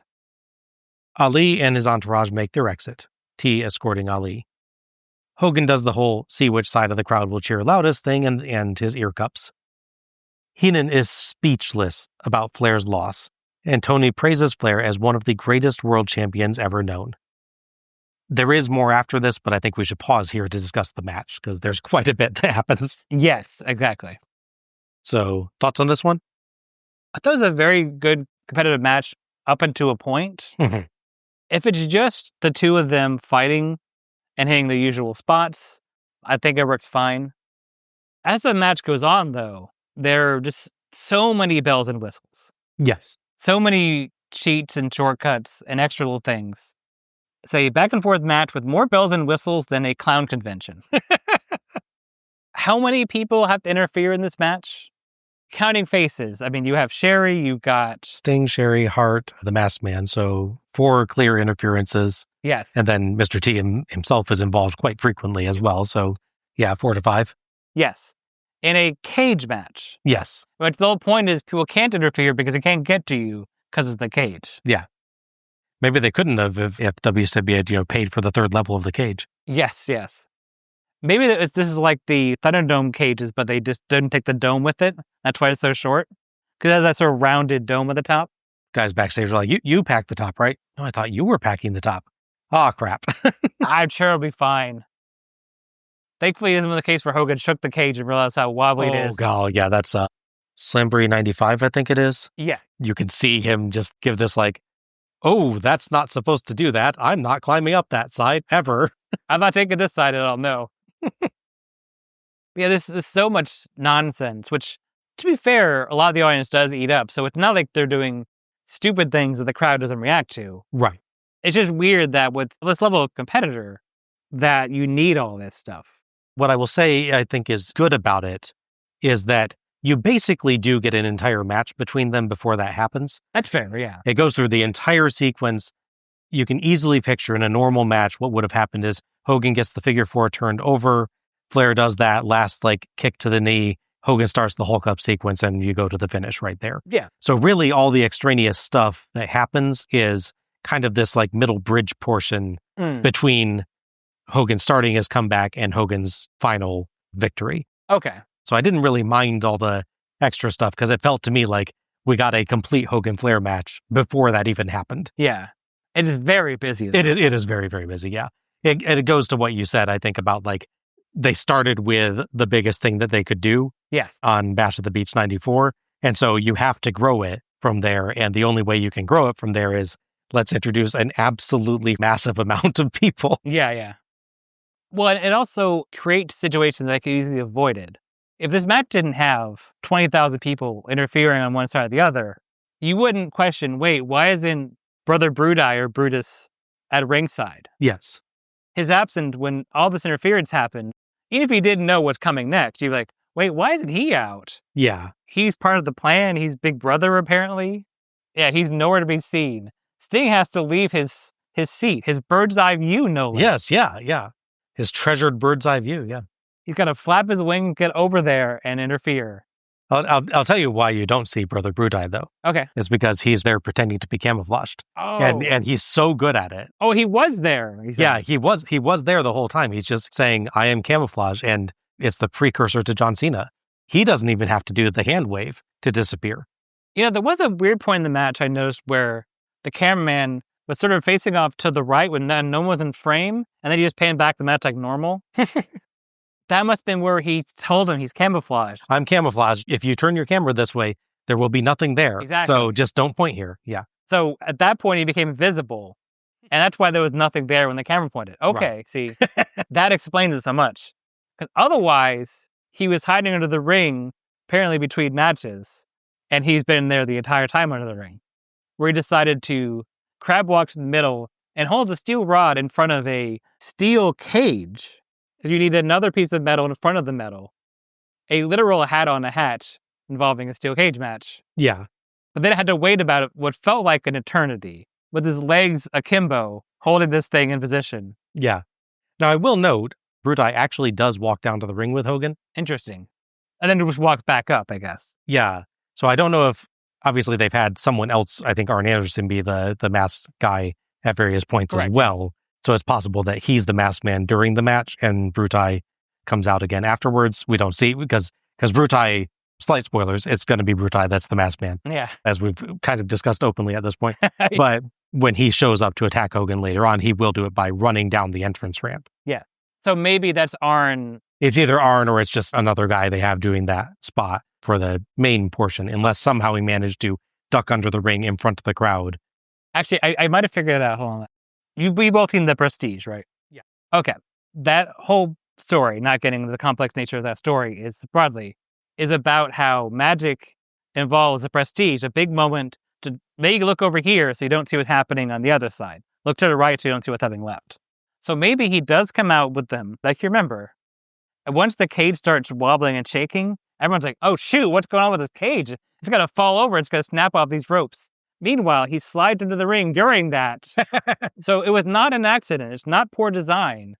It's all part of the act. I got it, yeah. Entirely possible. Christopher Nolan worked backstage on this show. You cannot disprove that. If you know where he was in 1994 in October, you know more than I do. So again, you cannot disprove this. All that aside, I just found him reading the masked man. Whoever it is, he climbs up there. He's either too early or they're too late for that spot. Yes. So he's saying their legs akimbo on the cage, like, I got this thing. I'm ready, guys. I'm ready, guys. It does not look comfortable. No. Then, of course, knowing what we know later, it's kind of weird that he does that one attack and is like, well, that's probably fine, and leaves. Ultimately, it's like you said, that you do get a fairly full Hogan Flair match. Then all the chaos and complexity of all these people interfering and these attacks and everything. And then a finish as predictable as Sunrise. This is fair. Yeah, I thought this was another really, really good Hogan Flair match. It did have some real repetition to it with multiple corner rebound back body drops, multiple slightly perplexing cage climbs for no major reason. Just a drop on the ropes, yeah. Yeah, at one point, Heenan, I believe, claims Flair wants Hogan outside to do more damage to him, but Tony even notes you can only win the match inside, so it's still odd. Yeah. Still, the action was good. Both sold very well for each other. Yeah. And both got the crowd hyped to an absolutely unbelievable degree.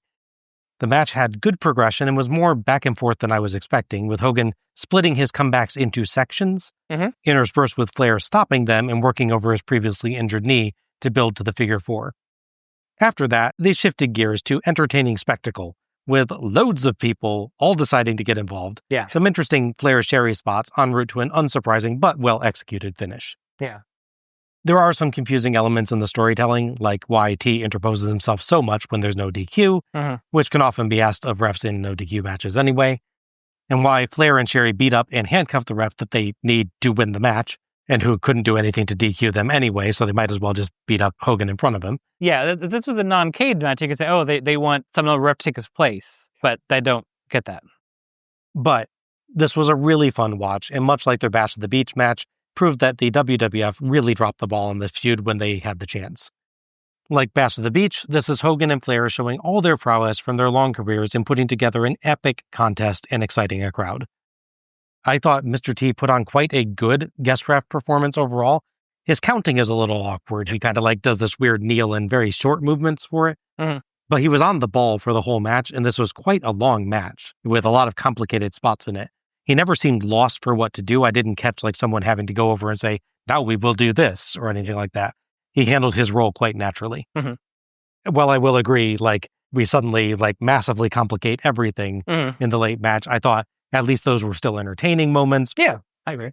And it was a lot of fun. Really great match to end the show. Yeah. I could easily see someone who doesn't agree with me, it being too much, could say, look, this is for sure, totally, at least built as the last Hogan Flair match. So I get why they would do all this stuff. I still don't agree, but I can at least see that point of view. Your point from earlier is taken. This is only 6 months, less than 6 months into Hogan's time in WCW. Yeah. We kind of went straight for the top with the very first match. This is the only place that we can take it, but we're maybe doing this far too early. You could get probably a full year or years of feud out of Hogan and Flair before you necessarily have to go to this level if you'd built slower. And WCW went really far right away. On the one hand, that's a negative, that you blew a big match that you could have used down the line. And as we'll see, WCW doesn't have a great few years before they get to the NWO angle. Yeah. But at the same time, you did give the audience 2 absolutely massive matches that are epic showdowns between people they wanted to see epic showdowns between. So yeah, you can fault them to a point, but only to a point. That's fair. Yeah. Suddenly, the masked man races down to ringside and gets behind Hogan, readying quite a long bar to hit him. And stands there. Yep. And stands there. As Hogan poses, while the masked man just kind of keeps winding up. And eventually, Hogan turns as a crowd member points to the masked man. I kind of think that might have been what's going on there, is Hogan's waiting for some clear crowd interaction. They'd be like, aha, thanks, buddy. And it just takes a little bit longer than he expects. Yeah, it's a good 20 seconds of standing there. Hogan turns and blocks the rod, then lands punches, steals the rod, and whips the masked man to the ropes. Hogan goes to swing, but the masked man tries to flee through the ropes, so Hogan grabs him. Hogan theatrically asks the crowd what he should do, and decides to wind up and punch the guy. Hogan celebrates, then pulls the mask off, showing it to the crowd triumphantly, then turns around to find that the masked man was Brother Bruti. Hogan actually does some genuinely good facial acting here, showing a progression from confusion to heartbreak as he realizes what has happened. Heenan delivers the line that will rename Bruti. He has butchered a friendship. Bruti shakes his head, gesturing for calm and seeming to make excuses. Hogan throws down the belt and turns to leave, but he spots Kevin Sullivan climbing onto the apron and turns around to question Bruti. Again, some quite nice facial acting from Hogan as he turns resolved from confused and upset to resolved, accepting that Bruti is now his enemy. Sure, yeah. Standoff between Hogan and both men, and Hogan ultimately slugs Bruti, and Sullivan charges, but Hogan slugs him too. The building's starting to rumble. It's like an avalanche, Tony yells, as John Tenta suddenly climbs into the ring as well. Hogan lands a couple blows, but Bruti hits him from behind, and Tenta and Bruti club Hogan down and lay in stomps. Tenta, at Bruti's cue, does his excellent power slam on Hogan. I've always loved how he does it. He picks you up and very deliberately changes his grip before he does the slam down. Yeah. So it's like getting perfect control over you and locking you in for it. Mm-hmm. Tony gets on the actual loudspeaker to identify the formerly masked man as Brother Bruti for the crowd. I guess wondering if they for sure got the point of the angle here. Yeah. The beatdown on Hogan continues, leading to Tenta hitting Hogan with his seated senton, which I believe is later called the avalanche splash. That's very redundant. Yes. It makes a little bit more sense than the earthquake splash, which is what it was called in WWF, though. Yeah. Since earthquakes don't splash. Hogan lies on the mat, defeated, but Sting charges down to ringside and decks Kevin Sullivan, then climbs up on the top rope, still in Tux Sans jacket with sunglasses, because he's a badass. Mm-hmm. Sting splashes both Bruti and Tenta down. Sting quickly grabs the big gold belt to use as a weapon, and Bruti and Sullivan flee, while Sting has to ward Tenta off several more times. With Tenta finally leaving, Sting goes and checks on Hogan. Heenan issues his heartfelt thanks to Bruti for what he did to Hogan. Hogan chant by the crowd, and Sting cradles Hogan until he finally stirs as Gene talks about the psychological damage of Bruti's attack. Tony effectively names Tenta, referring to him as a big man like an avalanche. We get replays of the chaos of the interference in the match, Hogan's victory, and the discovery of Bruti. Sting and a WCW trainer help Hogan walk out. Ignoring what this is leading to, which we know will suck, Yes. I thought this was a very effective segment. For the most part, I agree with you, yeah. Hogan does some of the best acting I've seen him do in WCW. Yeah. Bruti, not so much. Bruti is kind of just standing there as usual. But I did like his, wait, no, I can explain kind of pose that he has. Yeah, sure. But yeah, I think Hogan does some of the best acting that he's done in WCW. He really does a great job of showing this progression of understanding of, wait, what's going on here? Oh my gosh, what's happened? Yeah.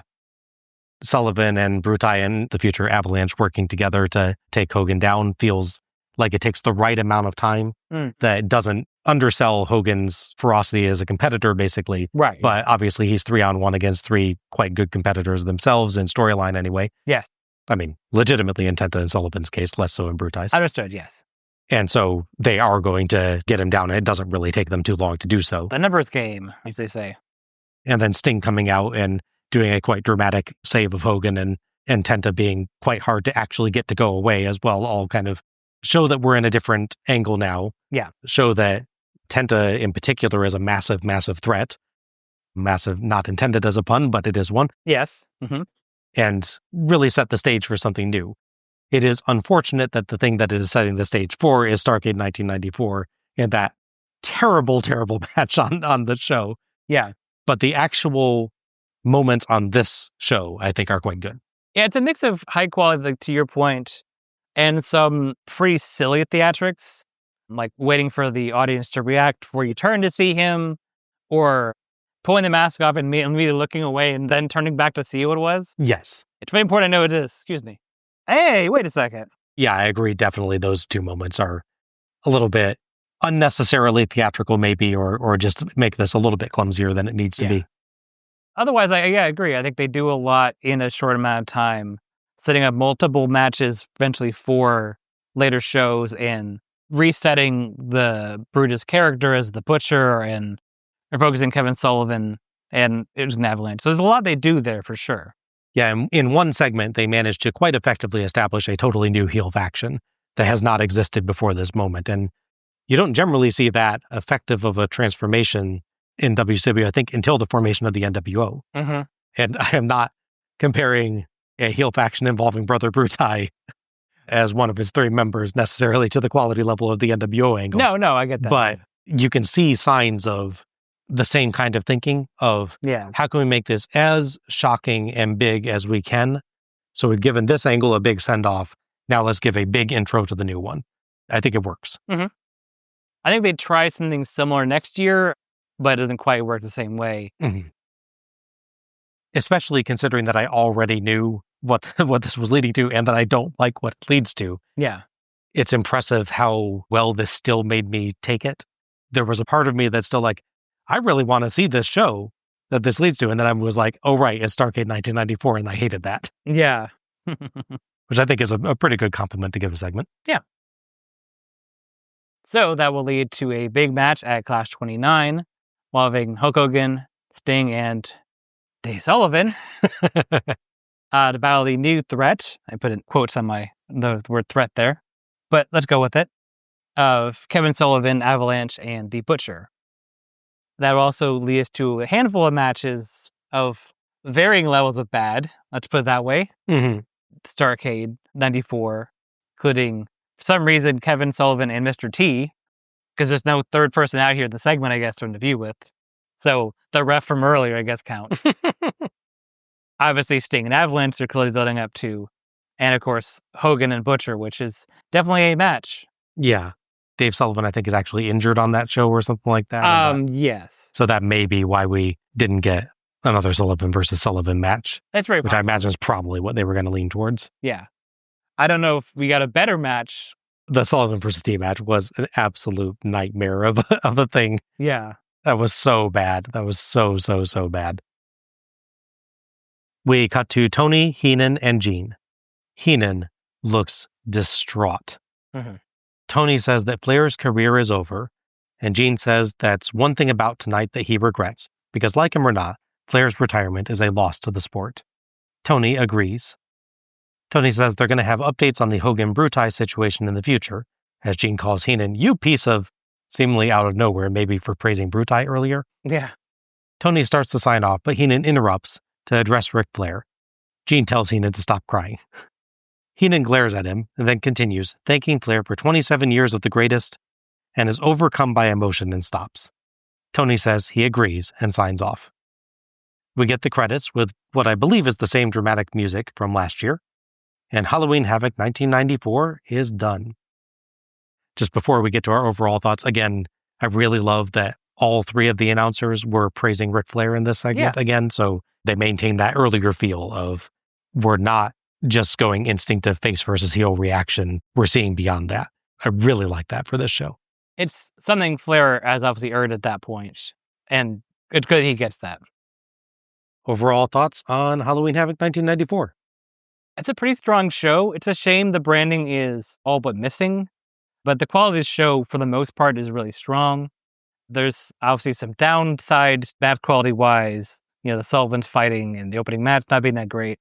But there's good presentation, and they have a clear story from the get-go, which is we're building to Flair Hogan, and we're going to do that throughout the show with various promo packages, interviews, and all these things. Mm-hmm. The match itself is given everything they could possibly give it, for better or for worse, and they then set up angles going forward. I think there's enough good on this show if you can be selective and skip past some stuff, or just sort of bite your tongue, I guess, and power through certain segments, and then you're like, okay, it's worth it to get to the rest of it. We still haven't gotten a show that's at least, 90%, this is all really amazing, must see, but it's still generally, I'd say, high quality show overall. Mm-hmm. I just wish they had more Halloween branding. Yeah. Not just an Elvis placard at ringside. Yeah, this was another in a series of somewhat uneven shows. Though more of its content was good than bad this time, and what was bad wasn't outright terrible. Of the 8 matches, I'd call 5 of them good to great, with the remaining 3, the opener, Sullivan versus Sullivan, and the Nasties versus the Stud Stable, poor, but hardly among the worst stuff we've ever seen. Yeah. There were some poor endings, but not as often or consistently as on other shows. Mm-hmm. So this is a weird compliment. I think you kind of said something similar earlier, actually. But what was bad was not memorably bad. It's just generic or simple or stupid, but not in a way that's going to stay with me. In a few months' time, I'm going to think back on things that I liked and not really think at all about the stuff that I didn't like. Promo content was good, with great Flair, Sherry, and Hogan promos, mixed with some solid, if overlong, video packages. There were some less useful bits, like Sting's very short, "I'm going to sit down now" promo, and Hearn's less useful but not terrible celebrity promo. But overall, everything worked to set up the show and the major matches quite well. And while the videos were a little long, they did a good job of covering story content to prep for the matches, so I appreciated them. Like you said, they did a really epic build in particular to Hogan versus Flair. Like, they are on that effectively the whole night, which is good and bad, as I'll get to in a moment. It should be no surprise that Tony Schiavone and Bobby Heenan did a great job on commentary. The early show was a tad uneven, with some perplexing jokes by Heenan, and perhaps a bit too much focus on the admittedly huge match of Hogan versus Flair, career versus career. It's a massive story, but the two focus on it so much early on that they kind of ignore the matches going on in the ring at times, much like we'll see with some NWO era shows later. A few matches in, though, they found their groove and played off each other very well, as always. Heenan's impassioned Hogan-Flair match commentary is a real winner, and believe me, he hits so many great lines in that match and during the show overall that I had to cut myself off including more Heenan commentary, or we would be here all night. Yeah, sure. I also really, really appreciate it, as I've said, that Tony joined in on praising Flair for his lengthy career repeatedly on the show. It respected Flair's importance to WCW, the long time that Tony had known him, and it felt more real than if Tony had just gone with a more expected heel-bad face commentator approach. Production kind of upped their game for this one.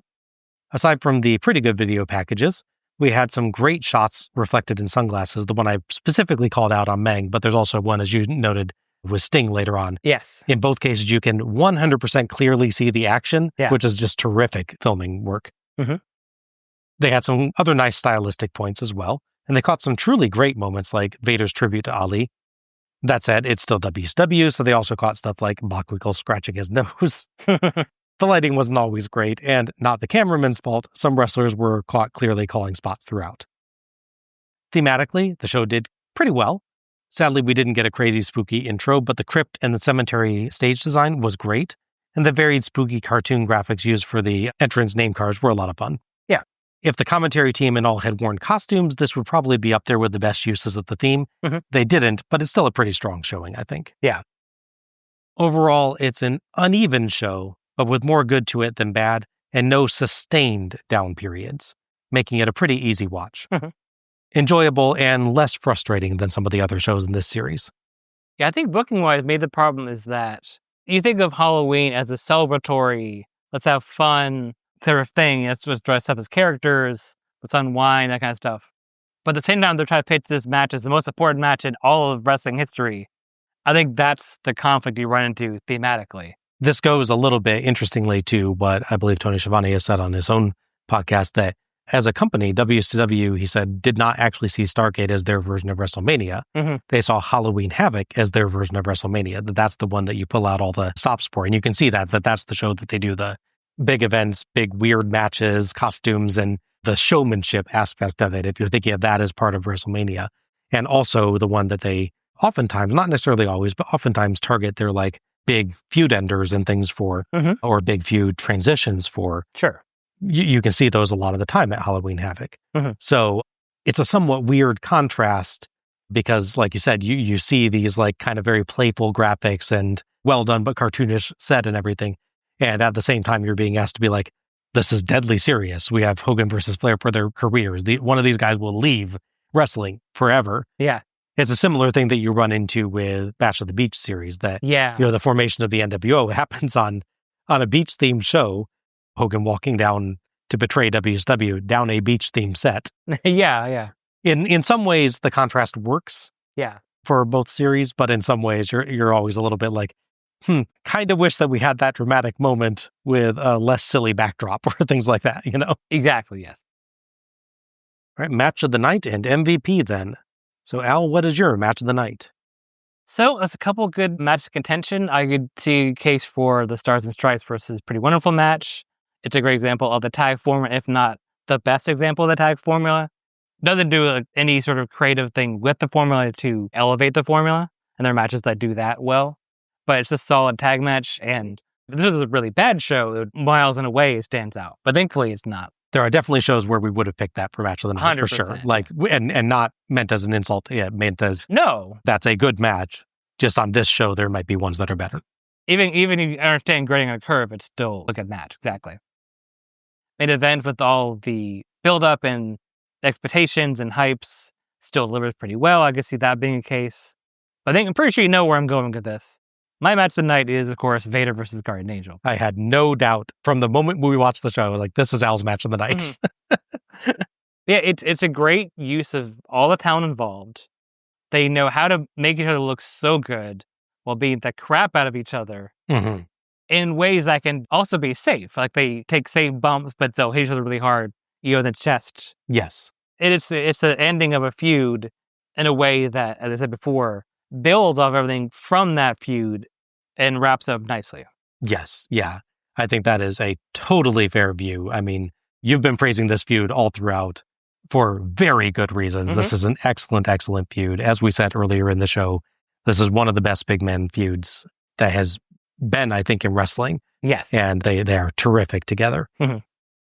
As you said, there's a bunch of good choices on this show. Yeah. I had Hogan Flair, Rhodes Anderson, and Vader Angel for my choices options.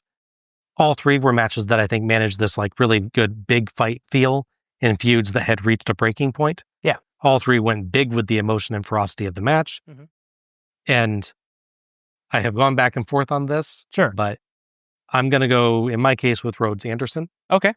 I think it had some really great stunts to it, some intense emotion, and some choices by Rhodes in the match that directly called back to what Anderson had done to him earlier in the feud. So I really liked that. Sure. As well as two of my favorite moments on the show. Rhodes going flying out of the ring in his typical great flying spots. And then the two clotheslining each other down. And before they even got back to their feet, they are brawling with each other again, which I thought was just such a great emphasis of how much they disliked each other. Yeah, absolutely. They fought like they hated each other, and I really loved the match. I got that. Yeah, absolutely. So MVP? So my usual style, as much as I would like to pick Vader or Angel, and they absolutely, I think, do qualify for contention for MVP, I'd try to go outside of the main event, unless someone shined so well in my match of the night that I just can't overlook it. Honorable mentions, I would say, would be Ric Flair for his crazy promo and his performance in the match itself. Obviously, that stands out really well. Dustin Rhodes for how well he did in his match. Arn Anderson for how he played the sort of canny veteran who can counter all these things, but then gets caught up in his own hubris. Harley Race for being beaten up all the time. Yes. Impressive work by him. Yeah, definitely. Buff Bagwell for being a surprisingly good face in peril. Yep. After spending the ensuing years being the most hateable man on the show for justified or unjustified reasons. Bobby Heenan for how well he did commentary. I considered giving him the MVP, and he absolutely does deserve it. However, I wanted to go for a match that didn't quite hit where I wanted to. But the other person in there did the best they could and really amped up a match that could have been much worse. And I do it back and forth, by the way. I have an or if I'm deciding now. Okay. Ultimately, my MVP for the show is Steve Austin. When he actually gave him a chance to have a match with Duggan, he could put on a good match with him. He made Duggan look unbeatable, and his own stupidity aside for getting himself disqualified in the match so important to him, he did so many little things throughout that I couldn't ignore. Yeah. Oh my gosh, this was a hard choice. Yeah. There are so many terrific performances tonight. We had Hogan, Flair, Rhodes, Anderson, Vader, Angel, Austin, Duggan, Mr. T. I could give it to Ali for being part of some quite nice moments tonight as well. Honestly, he made an impression. Sherry, for her part in the show, was terrific as well. Harley Race, as you pointed out. It's a tough call, but I think I am also going to give it to Steve Austin. All right. He just had such strong character performance against Duggan, both on offense and defense, and he did such a great mix of heelish overconfidence, cockiness, and desperation. It's a really complex approach that he handled every facet of very well. Absolutely. I'm curious to hear your runner-up, because you said you had an or. Yeah, my other or was just as a combination of his match and performance and his promo earlier was Ric Flair. Yeah, I think that's fair. And interestingly enough, my runner-up, and quite close behind, Hulk Hogan. All right, yeah. For, again, very fun promo early on in the show, his terrific selling of the leg during his match, and just general big fight presentation that he did. Sure. And an honestly terrific reaction to the Brother Bruti angle during that closing segment. Yeah. So I love that we both picked the same guy. Yeah. And then for our secondary picks, we had the two opponents in the final match. Yeah. Right. Oh, that's great. And that wraps up our review of Halloween Havoc 1994. If you've enjoyed listening to us tonight, you can find us on Facebook as Let's Go to the Ring. A link will be available in the episode description. Follow us for episode announcements and other show details, and share your own thoughts about each show as we go through. You can subscribe to our show on Apple Podcast, YouTube, YouTube Music, Audible, iHeartRadio, Spotify, TuneIn, or Pandora. And please, if you've enjoyed this show, give us a rating or review, and share the show through your favorite social media platforms to help others discover us. Many thanks to OSW Review for attendance of pay-per-view figures, and to Gina Trujillo for our logo. Next up, Halloween Havoc 1995. There's nowhere to hide. As the later 1990s will repeatedly demonstrate, yes, there is. Under the ring. Plenty of space, actually. Yeah. Oh, and up in the rafters, or backstage around a corner, or in disguise in the crowd. Won't even take long for that one. So actually, there are plenty of places to hide, and this tagline is factually incorrect. There you go. Also, the fact that they somehow don't make a monster mash joke on the show with a monster truck sumo match is a massive shame. Yes. Also, is a monster truck sumo match. Yes. Don't bear the lead there. I was hoping to sneak that in like the Chekhov's gun of wrestling matches. It's too big of a gun to sneak. That is true. That is true. It's a minigun, as we said. Yes, exactly. This is Bob Moore for Alec Pridgeon, signing off. Good night, everybody. Happy wrestling.